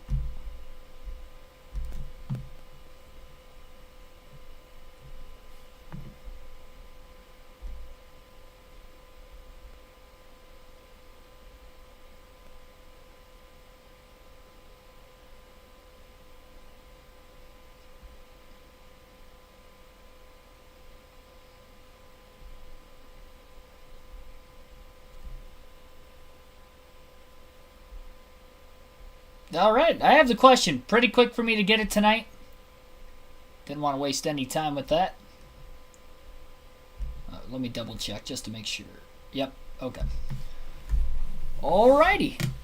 Why no pit? Because I was involved in the accident. If I would have pitted, I couldn't pit for fuel or tires. So that's why I didn't pit. Alright, well, green flag back in the air. Hopefully that didn't take too much speed out of the 8 car. Oh, Tony Stewart just spun his tires on the restart. Stewart spins his tires. Junior's going to the outside, 3 wide for the lead. Oh, Biffle tried to clean him out. Oh, heavy hit into the outside wall. Greg Biffle is not happy. And Dale Jr. is going to lose all his track position. And Greg Biffle has just cleaned out the 8 car on the restart in retaliation following caution 2. And Dale Jr. is all the way back to 24th now. That was unfortunate.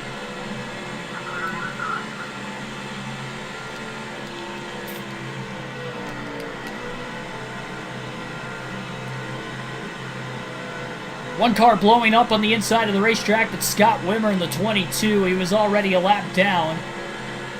Biffle got the worst of the Earnhardt-Biffle contact on the restart. Now Dale Jr.'s got it.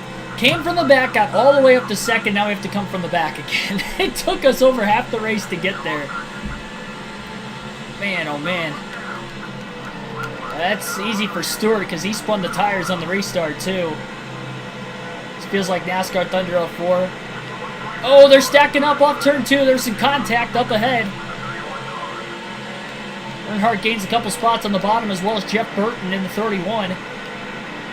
3 wide on the inside off turn 4 for Dale Jr. under John Andretti and Joe Nemechek. Less than 100 laps to go tonight at Vegas.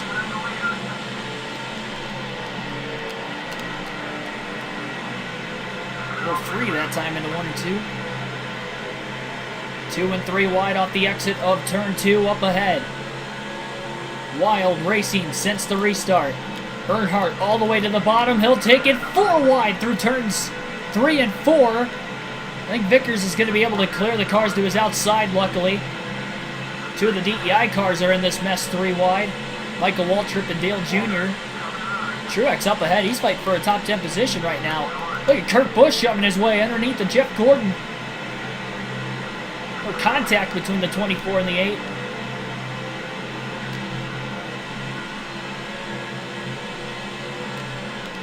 Earnhardt going really low into 3 and 4.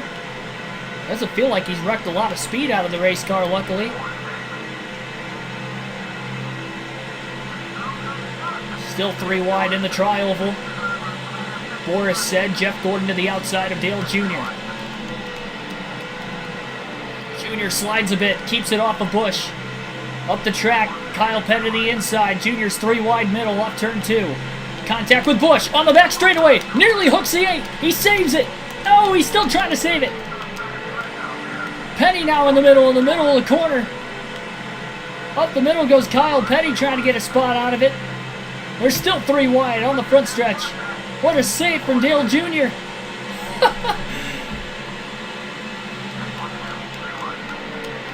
Oh man, he has burned the tires off this race car after that spin with Biffle and then that save, because it has gotten really loose all of a sudden. It has not been this loose all night.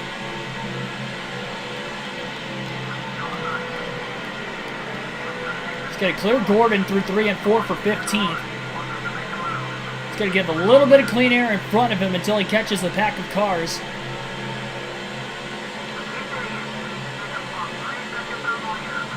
Tony Stewart that clean air though, trying to get away out in front of the field right now. Junior overdriving the car just a little bit, needs to settle down. Trivia question tonight on the channel. This year's race at the Las Vegas Motor Speedway was only the second race to have more than 10 cautions in a Las Vegas spring race. What year was the last Las Vegas race that had more than 10 cautions in the spring? So what was the last Las Vegas spring race to have more than 10 cautions in the Cup Series? That is tonight's trivia question. Name the year. And I'll give you guys the answer to that question at lap 185. Well, somebody will probably get it right eventually in the chat, so lap 185, I'll give you guys the answer. I'll look at what the question or what the answers are in the trivia, but try to give yourself one answer. One answer to tonight's trivia question per person in the chat, so see if anybody can get it. Be very wise.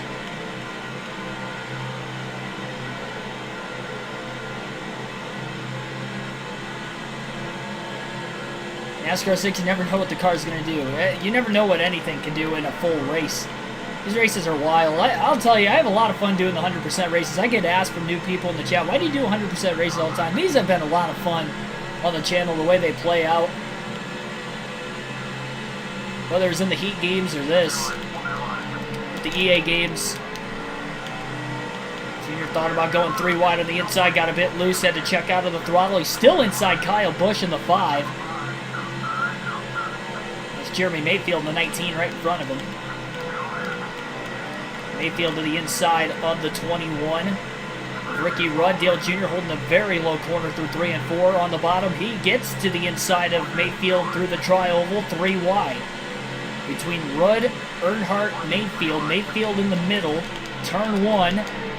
Earnhardt up the track a little bit. Had to go pretty flat on the bottom, 3 wide, clear. Oh, car on the wall, contact off turn 2. They're stacking up.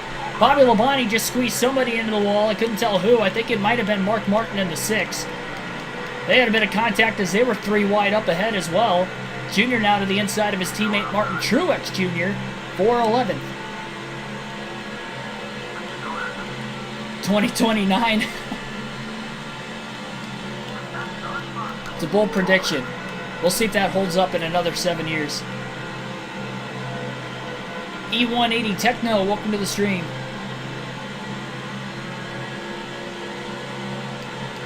French fan, welcome. From France. Junior's shoving up the track. Oh, Sadler got the wall off turn 4. He didn't have a lot of room, but Junior never made contact with him. Sadler with a bit of a mistake allows Junior to clear him for 10. And Junior needs tires fast. He has burnt the tires off in this run since that restart when he had to make that big save. See Logano's rookie year. What year is that, though? Because he did run part-time 1 year before he ran full-time the next.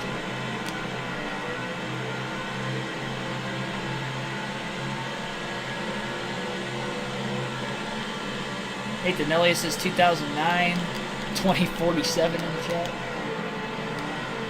I see 2013 in the chat. I'll give you guys the correct answer a little bit later. Junior sliding. It wasn't a big slide through 1 and 2 that time. I think he has to stop going to the apron with how loose the car is. going to end up spinning out. See another 2009. Quite a few 2009s in the chat. Tires are green, but that doesn't mean that they're not sliding around. You still burn your tires off in this game if you spin out or anything of that nature. I can feel it. Some of it is the damage too, but...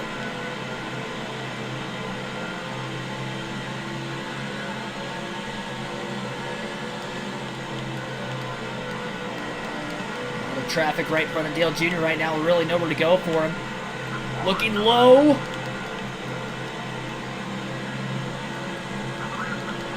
He's got in the back of Rusty Wallace in the 2. Wallace going to try to throw the block. He goes to the inside. Jr. wiggles up the track. He goes in 1 and 2 again. Mark DeMar saying 2008 now. I didn't say anybody was wrong. I'm just going to give the answer to the question. Again, I wanted you guys to make one guess. And I'll give the answer at lap 185 because I figured it was going to get put correct in the chat. So just make sure you get one answer. What your final answer is. Junior even loose in the tri-oval. Stays on the gas though behind Jimmy Johnson into turn 1. Johnson on the inside. Mike Bliss in the 0. Is Bliss going to get another top 10 in the early going of the season? What a rookie campaign so far. Johnson blocking Earnhardt way down on the inside. Earnhardt going to enter flat into turn 3. Oh, and he just cleaned out the 0 of Mike Bliss. Comes back across the racetrack trying to save it, and Elliott Sadler gets collected. Caution's out for the 3rd time tonight. Earnhardt couldn't hold it. Bliss ended up in the outside wall. Sadler got clobbered down low by the 8 of Earnhardt, who came back down the racetrack and looked like Sadler kept control of his car. He definitely is going to have a little bit of damage to the right side, but luckily he didn't spin. And caution is out again. And everybody's going to stay out except for Dale Jr. Jr. coming in to pit. Again, he can't take fuel or tires here. Can't make any adjustments, but he's in to repair damage.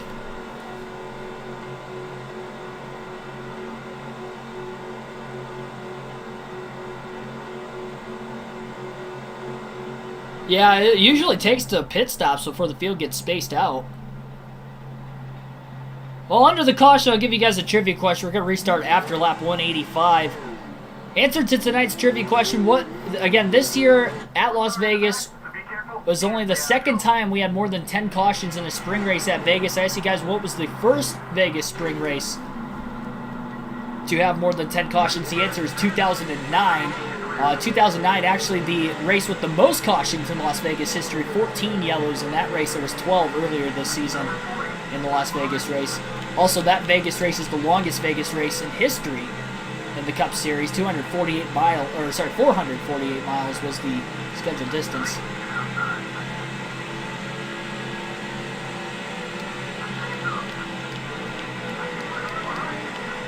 And here we go. Earnhardt trying to pick up some ground on the restart. Couldn't pit for fuel or tires because he was involved in the accident. He's in the wall. Now he's in the Marlin on the front stretch.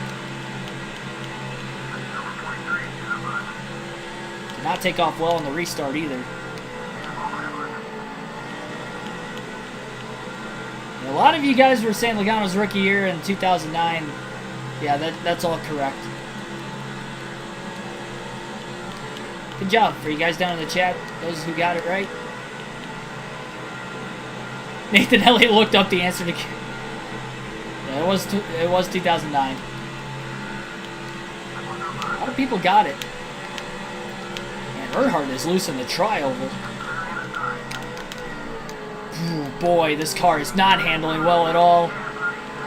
Up the track again goes Earnhardt. He's trying to make it as close to 60 laps to go as possible so he can try to make it a one more stop to the end of the race. As much as he needs to pit right now for tires, he's trying to stretch the fuel run out.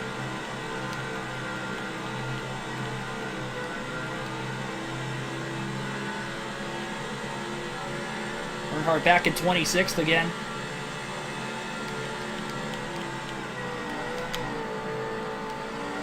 He's going to lose a lot of time.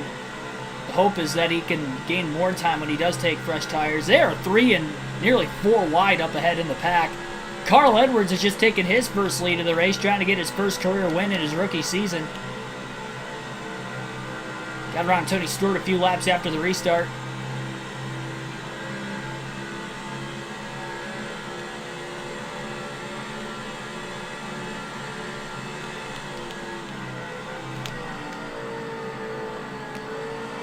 Junior is so loose right now. It may look like it's tight because it goes up the track, but it wiggles, and then Junior keeps over-correcting it. And that's why it keeps going up the track. It's easy to do on a flatter track like Vegas. No progressive banking.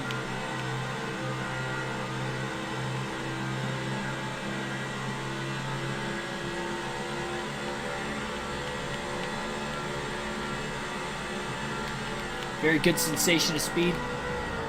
Yeah, I mean, this game, it's kind of weird because compared to NASCAR 05, which we just got wrapped up last week on the channel, it feels like the sense of speed in this game is slower.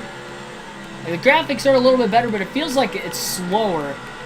But when you're getting out of shape like it is right now, it actually makes it up for the game looking slower because it is definitely a lot harder to drive than NASCAR 05. Now, granted, NASCAR 05 is the game I've played the most, not only on the channel, but also just in general. It was my favorite game growing up as a kid. And I have played 06, but it's been a really, really long time. I mean, it's probably been every bit of 10 or more years since I played this game, but this is definitely a lot harder to drive than what I remembered it being when I hopped right in.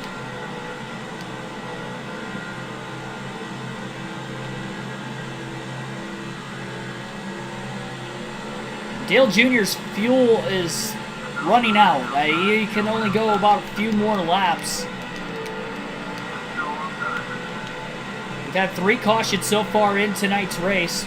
Into the back of John Andretti off turn 2.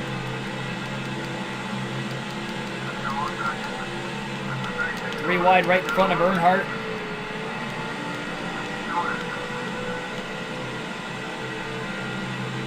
Stays out of the pits again. Earnhardt still 3 wide off the exit of turn 4. 5 seconds off the lead from Carl Edwards is Dale Jr. Andretti going up the track. Oh, 4 wide now right in front of Earnhardt. Earnhardt got loose. He's going to be on the outside off the exit of turn 2. Just gets a piece of the wall. Earnhardt's going to be stuck on the outside into turns 3 and 4. Try to cross over on Shane Neal. Earnhardt will pit this time by 70 laps to go at Las Vegas. Can Dale Jr. go 70 laps on fuel to make it to the end on one more stop? Into Neal now.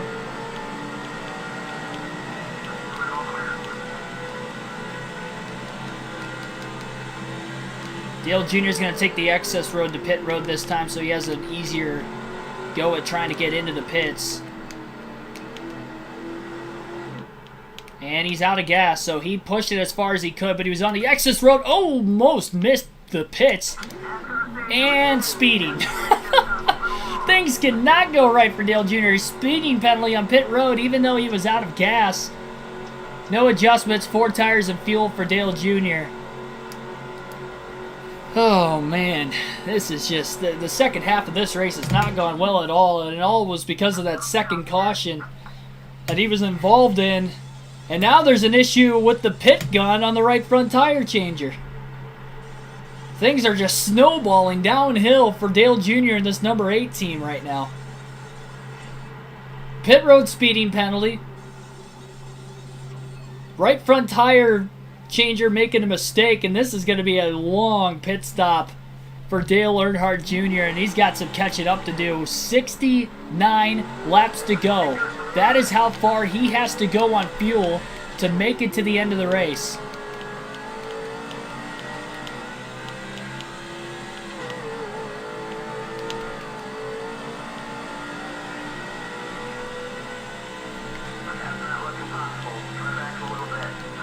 Good news is Junior has 4 fresh tires.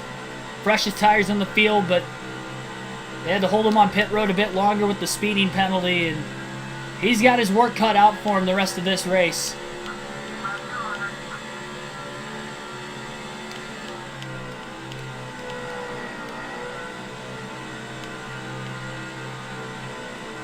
He's only led 4 laps today, and that's because of green flag pit stops.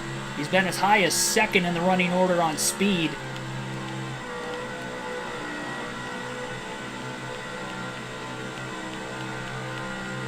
Had a shot to win this one. Tony Stewart was in the lead. Now it's Carl Edwards' race to lose, it seems like, as he leads, though we still have to get through the final pit stop, so again, anything can happen there.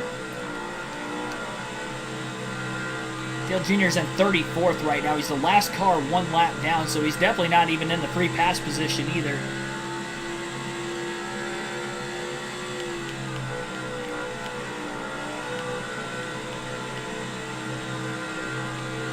I thought about playing the Road America race later this week on NASCAR 21 Ignition, but then I realized that I was going to do it Saturday night, but I was like, no, I'm not going to be able to do it while I'm in Indy, so I'll wait till next week.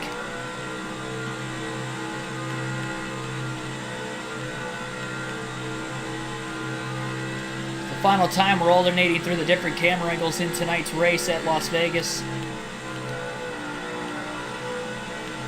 Nobody has hit pit road yet. That tells me that the window is not open to the end of the race, so I doubt Dale Jr. is going to be able to go 69 laps on fuel. Martin Truex Jr. is in right now.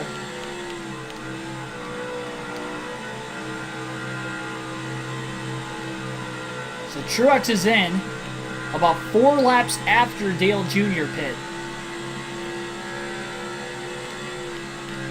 66 laps to go, maybe 65 to go for Truex. 69 laps left for Jr. that he's going to have to go on this fuel tank. And on this final fuel run, if he's going to want to make it on 4 stops. But he definitely pushed that fuel window as far as he could. If he loses by less than 5 seconds in this race, that pit road speeding penalty is going to be what costed him the win. He didn't lose time running out of gas on the excess road, because obviously he still sped coming in. That was the perfect time to run out.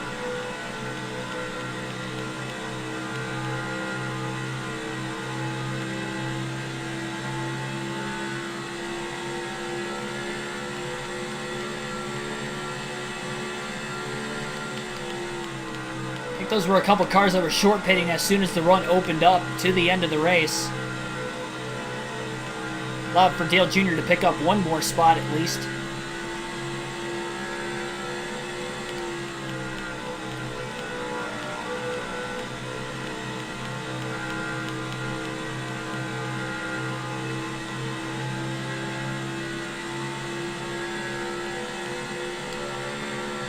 Out of the in-car camp for the final time tonight.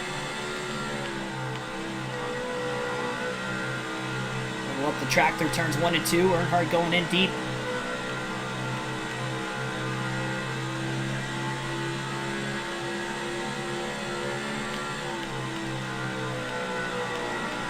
The bright side is he does have pressure tires on the rest of the field right now, except for the few cars who pitted a couple laps ago.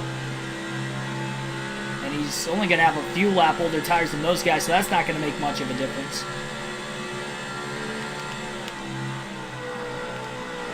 A lot of clean air for Dale Jr. as well.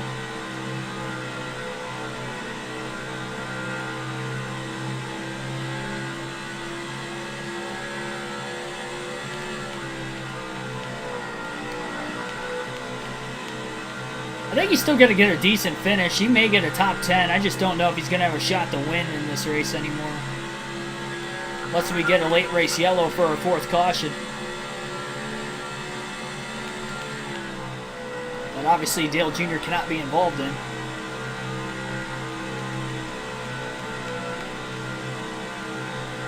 Bit wide through 1 and 2 again.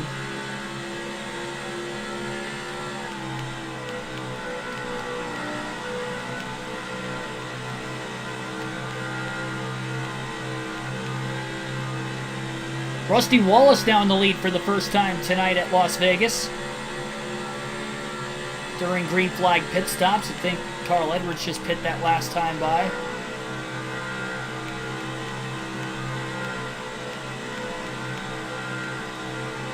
And we know now that these races can end under caution too, so if we do get just a couple laps out to the end of the race and we get a yellow before Junior would have to pit with a few to go, that could end the race.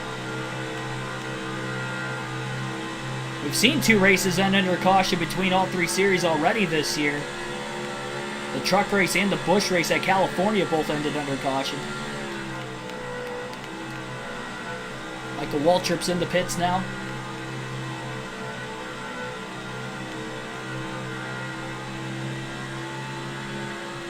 Stay away from the bip. That is also true.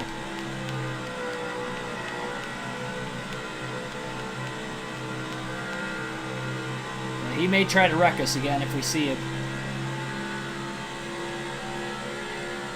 I'm sure he will try to wreck us again if we see him. Even though he tried to wreck us once already, I think he'll try to do it a second time.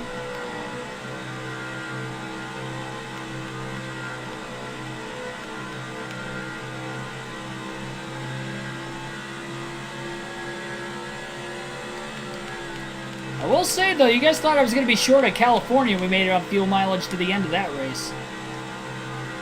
A little different circumstance here, though, where we're going to have to make it on the same amount of stops as everybody else instead of 1 short.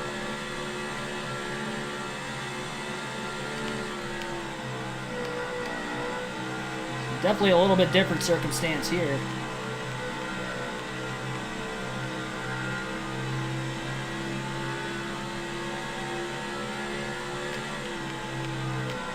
Junior cycled up to 28th right now.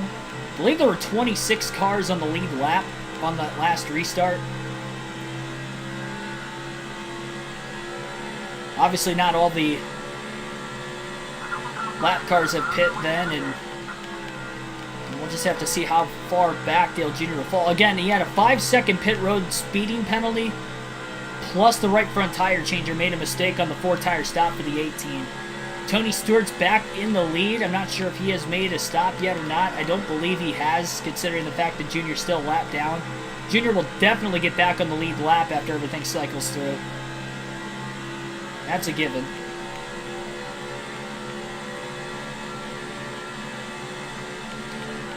So the problem is Dale Jr. doesn't want to save any fuel either because of how far back in the field he is right now. Tony Stewart pits off turn 4. Elliott Sadler going to lead his first lap of the race to score 5 bonus points. Sadler had a DNF at California, blew an engine in that race.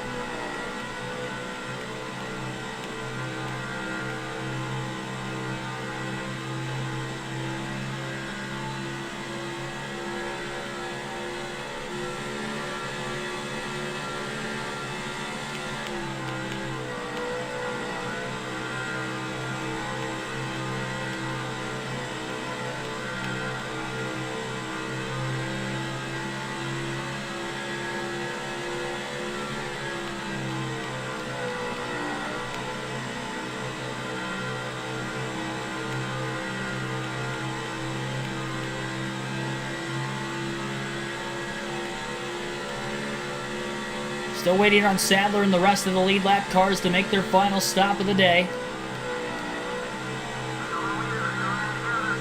Sounds like more of the leaders are on their way in, but not Sadler. Sadler still stays on the racetrack. Up to 38 likes on the stream right now. Our goal is 50. So hit that like button if you have not already. And, of course, subscribe for more daily NASCAR content, live race commentary for real races on the race weekend, video game races during the week. I'll be at the Indy 500 this weekend, so race highlight video from the grandstands will be out on the channel Sunday night following the Indy 500, likely during the Cup race. If I had to imagine later that night, I will not be able to do the live stream and the live commentary for the Cup race this weekend because I'll be at Indy.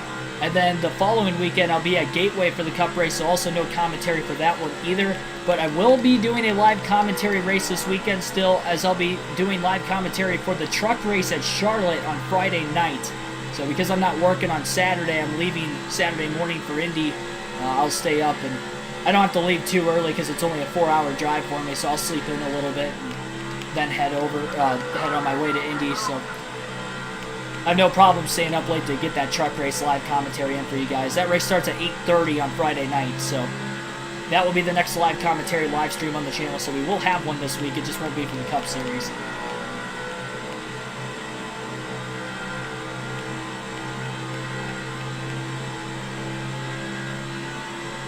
Nice race. Hope there's no big accidents and cautions. Yeah, I mean, I want a yellow. I'm hoping it's not a big wreck just for, race purposes for myself.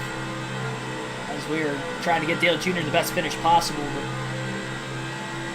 I'm just hoping we get a yellow so I know for a fact I can make it on fuel, plus I can take fresh tires. No tire limit in the Cup Series in this game for us. I hope Jimmy wins the 500 too.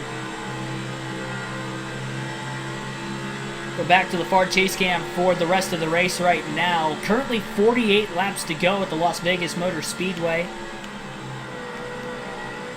Carl Edwards has cycled to the lead following green flag pit stops. The rookie trying to get a win in the third race of the season and become the second Roush Fenway Ford to get a win this year, along with Biffle, who won the Daytona 500.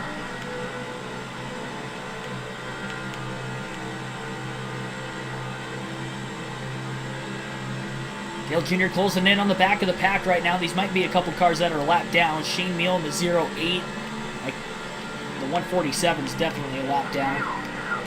Earnhardt to the inside of Meal. Meal is a lap down. Earnhardt clears him. Off in turn 2. Clean pass. And try to get around the 147 car as quickly as he can as well. Jumps to the bottom into 3 and 4. All the way down to the apron. Super close to the grass on the inside was Earnhardt. That's how deep he drove it into the corner. And he got it to stick. He didn't clip the grass, but I don't know how much more room he had before getting into the grass. Completed the pass on the 147. It's just enough there. Again, he's gotten around a couple lap cars. Probably has a lot more lap cars that he's going to have to pass before he catches any lead lap cars. And he's about 14.8 seconds off the race lead right now. So, I mean, he's literally going to have to be about a quarter second a lap faster than Edwards to catch him on pace. But he's also got a lot of cars to pass too, and that's going to cost him time per lap. So clean air, even if he runs that pace, which he's pretty close to it, that's one thing, but having to pass cars on top of it's going to make it even harder. Unlimited. I only give myself a limited number of tires for the truck and the Busch Series. I think I'll start doing it for Cup races down the road, but not this season. I did on NASCAR Heat 5. Come on, Dale, yeah. We're struggling. We got that win at California, thankfully. Got the win early in the season, so it takes a lot of pressure off on the Cup Series side of things, but 27th in the Daytona 500. I don't think we're going to have that bad of a finish tonight, assuming I at least make it to the end. And that there's only 26 cars on the lead lap right now, too. I still believe I can get a top 10 if I can make it on field to the end of the race. I just don't have enough time to catch Edwards without a late caution. And Earnhardt's going to have to gain quite a few positions, too, to help him on the restart, so he's closer up to the front of the field. Well, granted, he's probably going to pit anyway if we get a yellow, so I guess it doesn't matter where he restarts.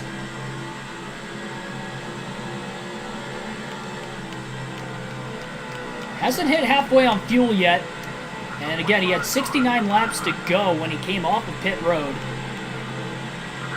So if he can make it to about 35 laps to go, 34, 35 to go, he's got a shot to make it on fuel.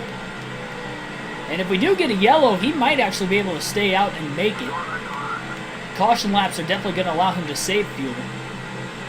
Still getting around the lap cars right now. Down on the bottom of the track underneath John Andretti in the 14. And his former ride in the 43 of Jeff Green right in front. All these cars are still lapped down in front of Earnhardt.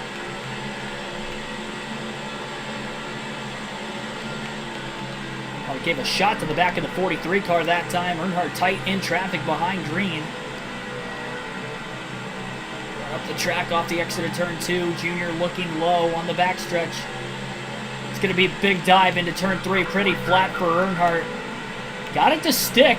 All 4 tires below the apron. Battle for position on Green. That's probably why Green's a little bit more aggressive than the lap cars. So that was a pass for 25th. Boris said was a lap down as Dale Jr. got around him. Not sure if Kenny Schrader's on the lead lap or not. Jr. sends it off into 1 and 2. And Schrader's a lap down. Still squeezing the 8 on the backstretch, trying to side draft him. Still pinching him into 3 and 4, and Junior's going to be able to clear him off the exit of the corner.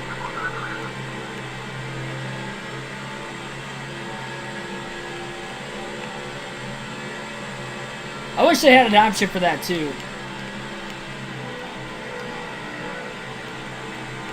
For realism's sake, that's why I do it in the other series. It's usually not a problem in the Cup races, so that's why I usually don't do it. They have more money to spend, so they're not as limited, and the races are longer too.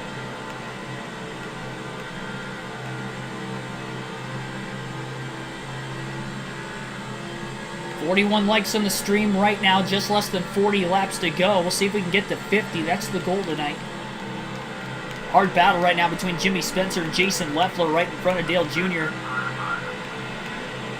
Spencer's a lap down. I'm not sure if Leffler's on the lead lap or not. Dale Jr. clears Jimmy Spencer. Drives it in really deep into 3 to get to the inside of Leffler. Leffler is 4th position. Dale Jr. He can really hook up that bottom lane in the first half of the run well on the bottom of the racetrack on the apron. Both ends. He has cleared Leffler for 24th now. Halfway on fuel for Dale Jr. with exactly 37 to go, so he is pacing to be a couple laps short on fuel, which means he's definitely going to pit if we get a caution flag. As long as he is not involved in the accident in any way.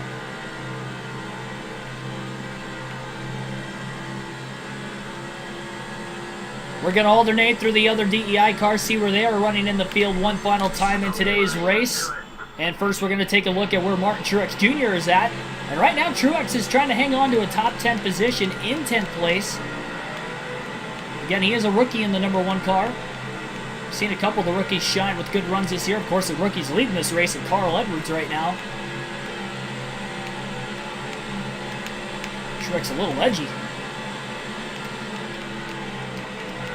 Drives it flat into 1 and 2 underneath the 6 of Mark Martin.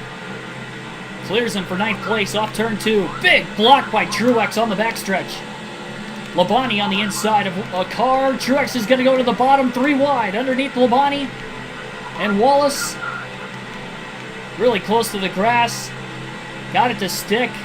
Wallace going to try to go up the middle 3 wide. Good battle right now for 7th place.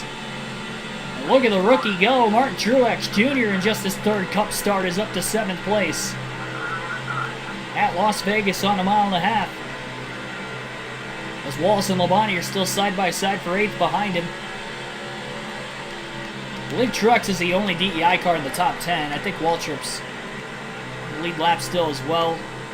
Might be in the top 15, top 20, but he's definitely not in the top 10. And Truex right now is only 3.8 seconds off the lead.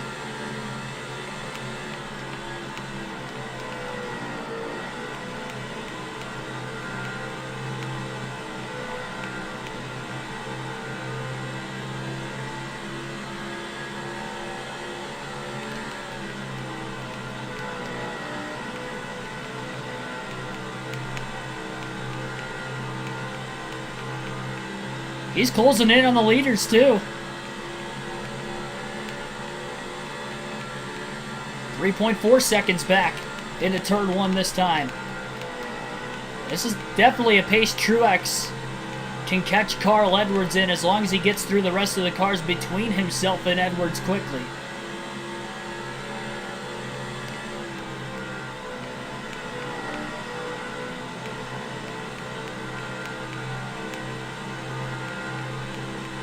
Check out what Michael Waltrip is doing this next lap.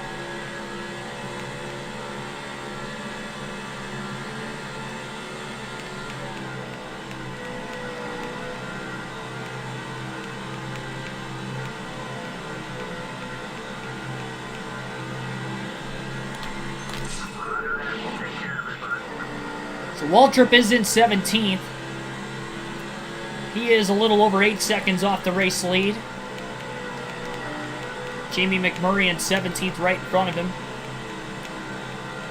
Waltrip going down to the apron from 3 and 4 as well.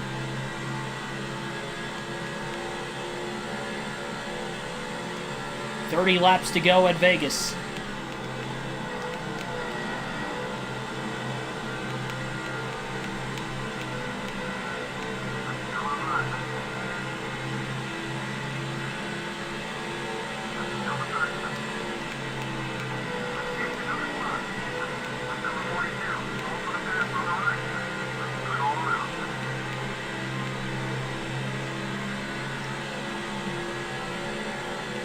Yeah, it's a good idea, I think. I mean, it adds intrigue into strategy. Then it keeps you, like, that's another thing where if you wreck, like, I already don't pit for fuel and tires if I wreck 9 times out of 10. But when you have limited sets of tires, too, you don't want to pit every time if you're just wrecking constantly, so. Because it just gives you an unfair advantage if you wreck and you pit for fuel and tires. And then you just charge back through the field on like 50 lap pressure tires at the end of the race and you still win. Like, that's not fun. Seems kind of cheap in my eyes.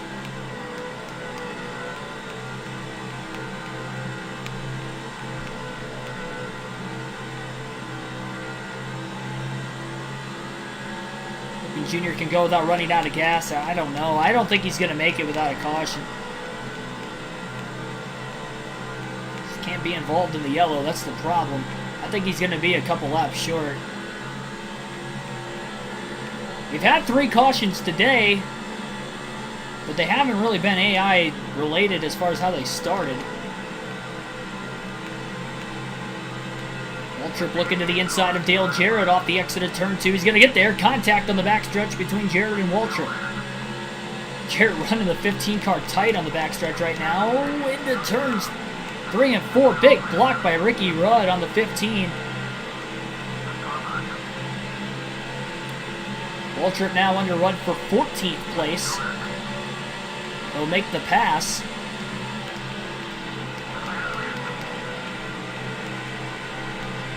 Greg Biffle right in front of Michael Waltrip as well. And we'll go back to seeing what Dale Jr. is up to for the rest of this race. That is our driver, of course. There he is, back in 21st. He's gained a couple spots since we saw him last. He was in 24th originally. He's lost a little bit of time on the leaders, though. Unfortunately, he's 14.3 seconds off the lead.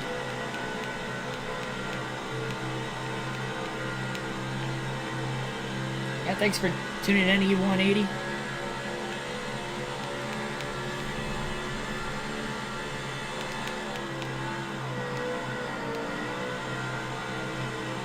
Dale Jr. praying for a late yellow.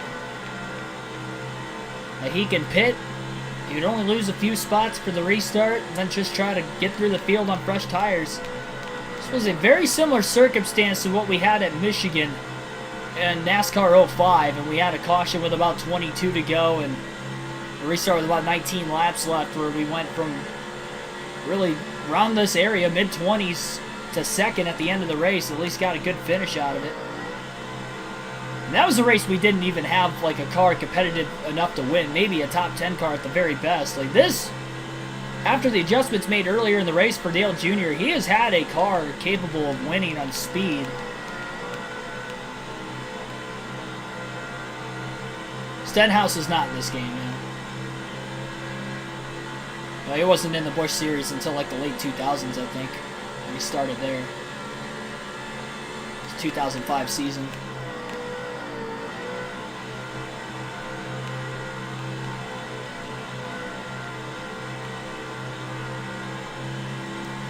The only other thing, though, is can everybody... Well, yeah, everybody else is going to make it.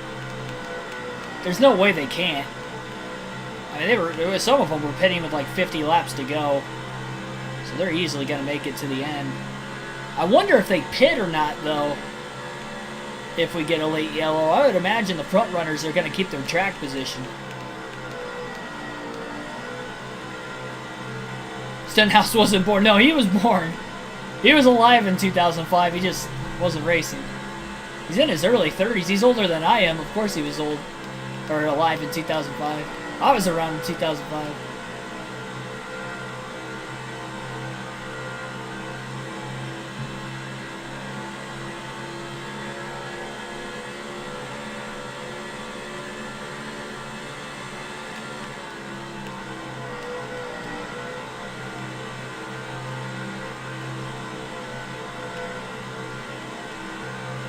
We've seen cautions breed cautions late in these races this season as well, at least not at California for the Cup side. The Truck and the Busch Series, that was the case in each of the first 2 races there. Daytona 500, it was kind of that way as well. 20 laps to go at Las Vegas.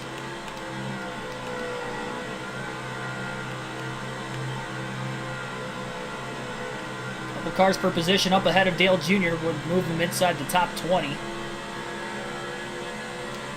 And he's the last of the 3 Hendrick Chevrolets right now. Or, sorry, DEI Chevrolets.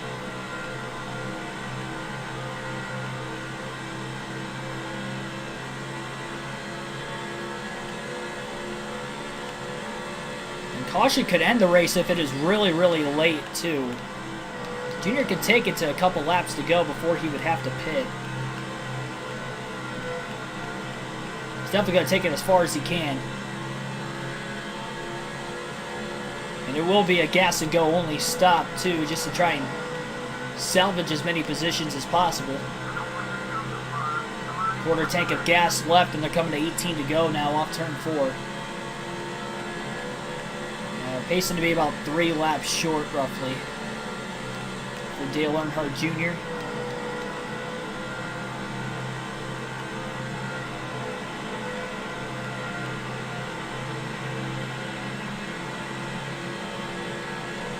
Couple of Hendrick cars on the outside. Junior going to go 3 wide to the bottom on the apron. Underneath Brian Vickers, Kyle Busch. Rookie last season was Vickers. Kyle Busch a rookie this season. 17 to go as they battle for 19th.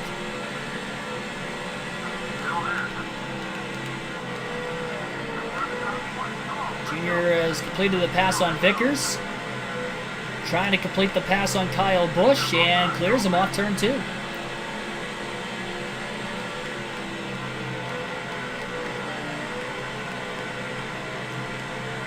Who would have thought not filling up the fuel tank all the way on that first green flag stop right around lap 90 is going to be what's going to cost Dale Jr. a couple laps shy on fuel at the end of the race. Even with a few more cautions sprinkled later in, it just wasn't enough to save enough to the end. And Larson's not in this game either.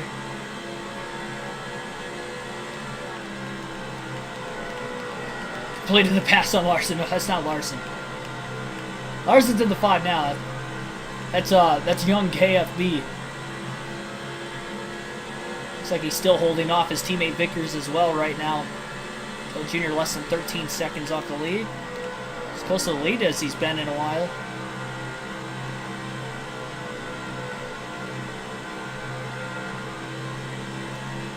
He's definitely going to knock Dale Jr. back below the cutoff line. He came into this one last driver in. Again, still 23 races to go in the regular season. 3 more 50% races to go in the regular season as well. But Junior's got his work cut out for him. We go to another mile and a half on Thursday night at Atlanta. He's going to be racing 2 Busch races tomorrow night on the channel, doubleheader for the NASCAR 06 Busch Series. 2 50% races on the Busch Series side. It'll be his second and third out of 4 50% races there. The UPS Speedway, and then we'll also be running at Las Vegas tomorrow night for the Busch Series. So at least Junior's getting some sort of laps in with the Cup car here. Can translate well. Going to be a 100-lap Busch race at Vegas, and then the UPS Speedway race, which is a fantasy track in this game, on the actual Busch schedule, at least for this game's sake. It's going to end up taking place as the actual next race on the Busch schedule. That one's going to be less than 100 laps, so that's going to be a sprint race because I believe it's on a short track.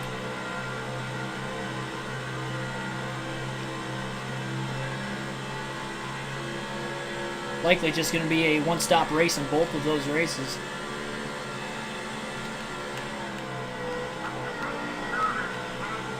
Just an eighth of a tank of fuel left for Dale Earnhardt Jr. at this point in the run. 12.5 seconds off the lead. Still sitting in the 19th place position. 11 laps to go now for cousin Carl.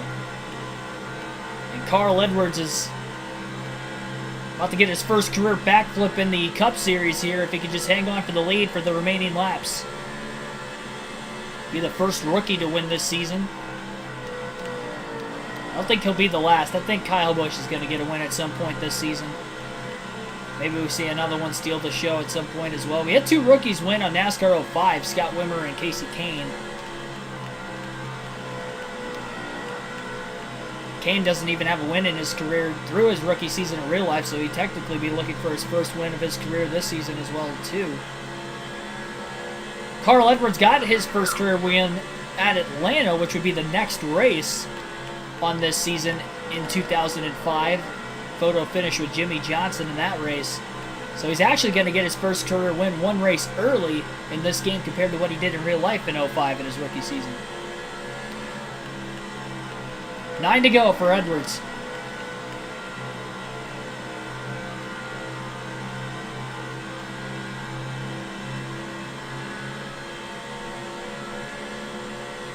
I think Roush Fenway's got a good shot to get all 5 cars in the chase this season the way they've ran the first couple races. Busch Series are struggling with engine failures, but in the Cup side, they are doing phenomenal right now. Biffle's had great consistency until tonight, and he still might get a top 10. But it's going to be Carl Edwards. May go on to win this race. I'm not sure who's going to lead the most laps. Biffle led a lot early, then Stewart led a lot in the middle, and Edwards has led a lot late. Yeah, Dodge Raceway is a pretty fun track. Ran there in NASCAR 05. All 3 series. 7 laps to go this time by. A lot of lap traffic getting mixed in with the lead lap traffic up ahead as they seem to be bunching up a bit more. You never know, maybe we'll see an accident because of it.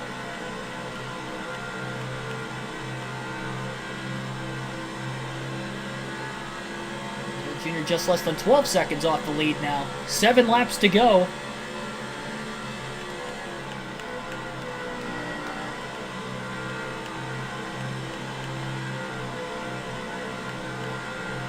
Very low on fuel, though, for Dale Jr. right now. He is definitely not going to make it.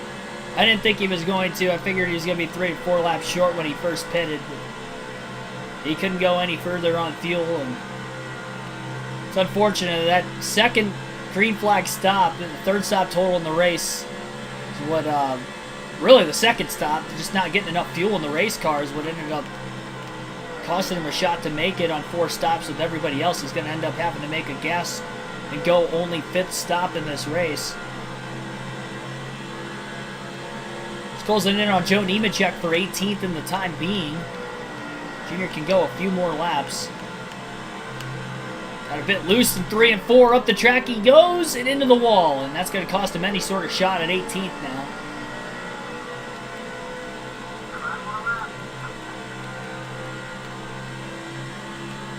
Junior couldn't hold the apron that time with the left side tires down and gained a few seconds over the last 20 or 30 laps, and he lost those few seconds right in that corner alone. 4 laps to go for Carl Edwards at the front of the field. Junior hooks the apron a little bit better through 3 and 4 that time. He's definitely getting looser at this point in the run. Kind of like we saw during the last fuel and tire stint. Not as bad, though. He hasn't used his tires up as bad. Hasn't had much traffic during this final fuel stint either. Caution comes out. The race will end at this point. Dale Jr. is going to stay out 1 more lap. Jr. will stay out 1 more. No, actually, we're going to pit this time. I'm not going to risk it. Oh, don't want to spin out coming into the pits. Don't want to speed either. Already had 1 pit road speeding penalty today. No tires. It's going to be a half can of fuel. A little splash and go for Dale Earnhardt Jr. Hopefully no mistakes. And he's going to end up finishing this race a lap down. It'll be the first race he'll finish off the lead lap in the Cup Series this season. Man, 3 laps short. I think we could have went 1 more, but I wasn't going to risk it. They're still going to have to pit either way. Wasn't 19th. He's back in 26th right now.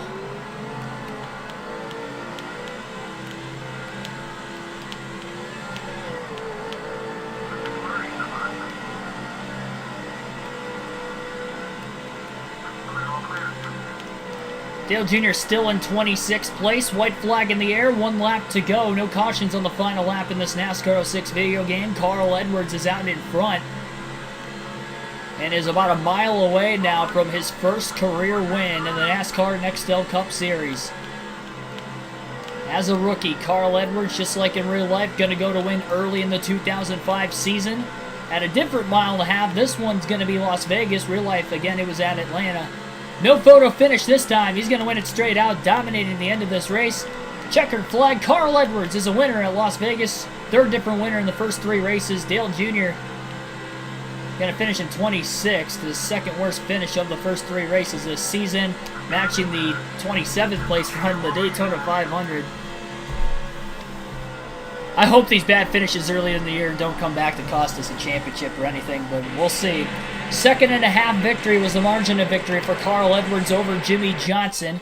That's so weird, though. His first career win in real life, he beat Jimmy Johnson out. In this game, he had to beat Jimmy Johnson.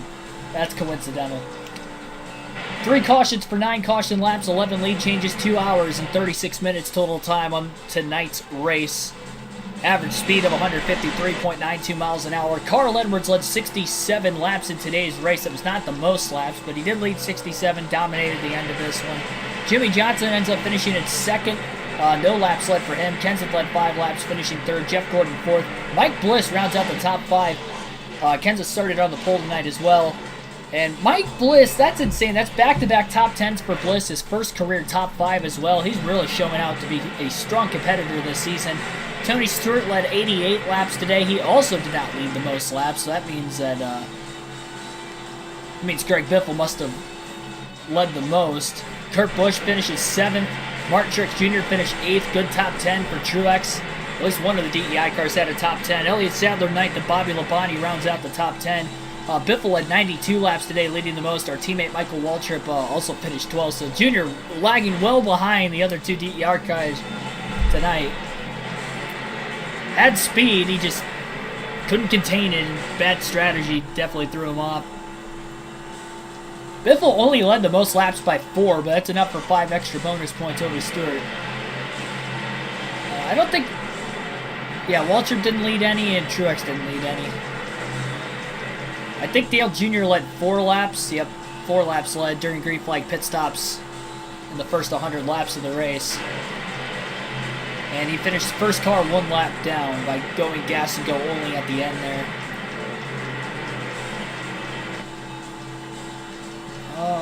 Casey Kane ended up blowing an engine. Ryan Newman blew an engine. Scott Riggs blew an engine. Terry Labonte we saw blew an engine. Kenny Wallace blew an engine. Casey Mears blew an engine. Kevin Harvick blew an engine. Scott Wimmer we saw blew an engine. Travis Kvapil blew an engine. And Shane Meal finished the race. My goodness, we had a lot of engine failures in this one. 9 drivers DNF'd in tonight's race. That's quite a bit for a 400-mile event. Usually the 500, 600-mile races are the ones you see a lot of DNFs in. Crazy. Got the chase, so it's pretty much even then. Well, that's true. I mean, it's 5 points per position, so I don't want to be like in the back half of the field when we start the chase. I'd like to be the number 1 seed. And that means we only have about 23 races to go until the chase. We're outside the cutoff line right now. Next race will be the 500-miler at Atlanta on Thursday. Again, doubleheader for the Busch Series tomorrow night, and then Truck Series on Wednesday night at Las Vegas. UPS Speedway and Las Vegas for our doubleheader for the Busch Series tomorrow. Both races are 50% races, starting with the UPS Speedway, which is a short track. It's going to be less than 100 laps. And then the Vegas race right after it. Carl Edwards has taken over the points lead by 1 point over teammate Greg Biffle. So that means the rookie not only gets his first career win, but 3 races into his rookie season, he's leading in points. How impressive is that for cousin Carl? Jimmy Johnson only 6 points back as well. Now, granted, we're only 3 races in, so the points are going to be tight. Martin Truex Jr. 9th in points right now. Awesome for him. Dale Jr. is actually still 10th, despite finishing 26th and 27th in 2 of the first 3 races this year. Thank goodness that there's a lot of other drivers struggling with consistency as well. So I guess we are just inside the cutoff line. That's cool, too. The DEI cars are there. Michael Waltrip is 24th in points, so he's lagging well behind the other 2. But hey, maybe we get more than 1 DEI car in it with a shot at the championship. Especially Truex being a rookie. So Truex is a rookie, Edwards is a rookie, Mike Bliss is a rookie, he's 7th, Kyle Busch is a rookie. So literally 4 rookies are in the top 9 in points right now. That's insane. There's not even that many other rookies in the field. Quaffle 19th, Leffler 20th. He's a rookie. I think that might be it for the rookies. Might be missing somebody somewhere down here. Shane Meal. Shane Meal's a rookie. 37th. And I believe that's it. Man, Terry Labonte's 42nd. I think he's blown an engine in 2 races this season. Not good for him, though, that's for sure. Bill, welcome to the stream. Pretty much summing up Dale Jr.'s career. Struggling for, well, the end of his career at least. Struggling to get into the chase / playoffs. Mike Bliss never got a top 20. Loves this. He had to have gotten a top 20. You might be joking. Let me look up Mike Bliss's racing reference before we get out of here. Mike Bliss. He has to have got... I mean, he won some truck and some Xfinity races. He had to have gotten a top 20. I'm going to guess he had some top 10s. I don't know if he had 2 in one season, but... about to find out. Cup Series... so Mike Bliss actually had 2 top 10s in 2005. Part-time, he only ran 4 races in 04, and he actually had a top 5 in 1 race and a top 10 in 2 races. So 4 starts, he had 2 top 10s in 04, but in all 36 races in 05, he only had 2. And he had a total of 7 top 10s in his career, 1 top 5 in his Cup Series career. So he did have a few top 10s, but he literally has already matched his season total from 05 in the first 3 races this season. And he only led 18 career laps. Crazy. He had a shot at a top 10 in the Daytona 500, but he got caught up in a late accident in that one. Mark Martin, 35th. Yeah, I think he blew an engine in the Daytona 500, so that's why he's really far back in points. I do remember that because it was like really early in the race. He won the dual race, and then he was up at the front of the field, and like the first 20 laps, he blew an engine. Thanks, everybody, for tuning in tonight, though. Like and subscribe for more daily NASCAR content. 45 likes on the stream right now. The goal is 50, so maybe we get there overnight tonight. But be sure to hit that like button, and again, subscribe for more daily NASCAR content. See you guys tomorrow night. Doubleheader will be starting at 7:30 p.m. Eastern Standard Time with our first Busch race at the UPS Speedway. Second one will be at Las Vegas as well. Might do both of those races in the same stream, only because they're both 50% races, and the fact that the UPS Speedway is on a short track and it's less than 100 laps. That's going to be done in like a half hour, 45 minutes. So I think I might do both races on the same stream tomorrow night, but we'll see. But thank you, everybody, and I'll see you guys tomorrow night.